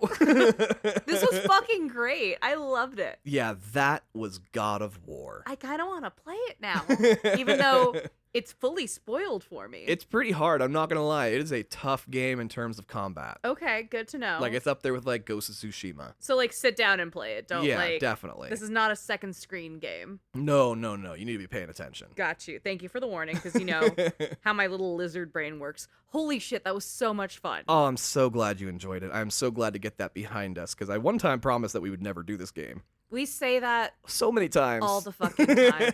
We'll never do Detroit Become Human. There's no way to do GTA 5. Go fuck yourself. Every time we say that, we end up having to commit to it. Yeah, if we say we're definitely not going to do it, it's basically us promising it's probably going to happen someday. It's probably not foreshadowing. There you go. God damn. And not a single generator. Not one goddamn generator. Are you so happy? Oh, so happy. And barely fishing. Like I said, there was fishing. There really wasn't fishing. Good for He just you. mentioned fishing. And that is the end of season 8 of The Other Castle. Oh my god, that's also the end of season 8. Way to go, Andrea. This was such a fantastic season. You're right, and I did it. You did it indeed. That was so much fucking fun. And we will be taking a month or two-ish off to play some games, get some more episodes ready for you, and then we'll be back with season 9 very, very soon. But in the meantime, just so you keep getting updates of when we release stuff, please be sure to like and subscribe so you get alerts when we have more stuff coming out. Yes, you can always go to our website, theothercastlepodcast.com. That's theothercastlepodcast.com. Over there, we also have a link to our Patreon where if you miss us, you can still listen to us every month over there for just $2 a month. We also have a 7-day free trial. We also just really want to shout out the people who are part of our Patreon, starting with Ari, Big Cat PDX, Chase, Alfredo, Michael, Nikolaj, Tomas, Amber, Berserk Panda, Andrew, Damien, that chunky boy. I love saying your name. AJ, Paul, Omar, Aaron, Cerise, Molly, Unuseful, Krisha, Molly Mock, Jackie. Jacob, and Ellen. Thank you all so much for listening. Thank you all for this amazing season. Thank you all just for listening in general and telling other people to listen to. Yeah, this has been fabulous. Thank you all so much. We had a great time. We look forward to making more. And if you want to chat with us, if you want to send us funny videos of Kratos, you can do that on our Discord. That's all linked below, and it's linked on our website, theothercastlepodcast.com. One last time, that's theothercastlepodcast.com. The Pavlovian thing of saying the website twice is really getting to you. Every time. I can't help love it. So thank you all very much. We have more coming, and if you miss us, check out the Patreon for a free week and hang out if you feel like it. Hang out with us on Discord. We are around. We love you, and we are very grateful. Yes, we are very much already looking forward to coming back. Anyway, Goombas, in the meantime, this is Tom and Andrea reminding you. Go to therapy. Break generational fucking curses. And don't skip the cutscenes. Bye! Boy.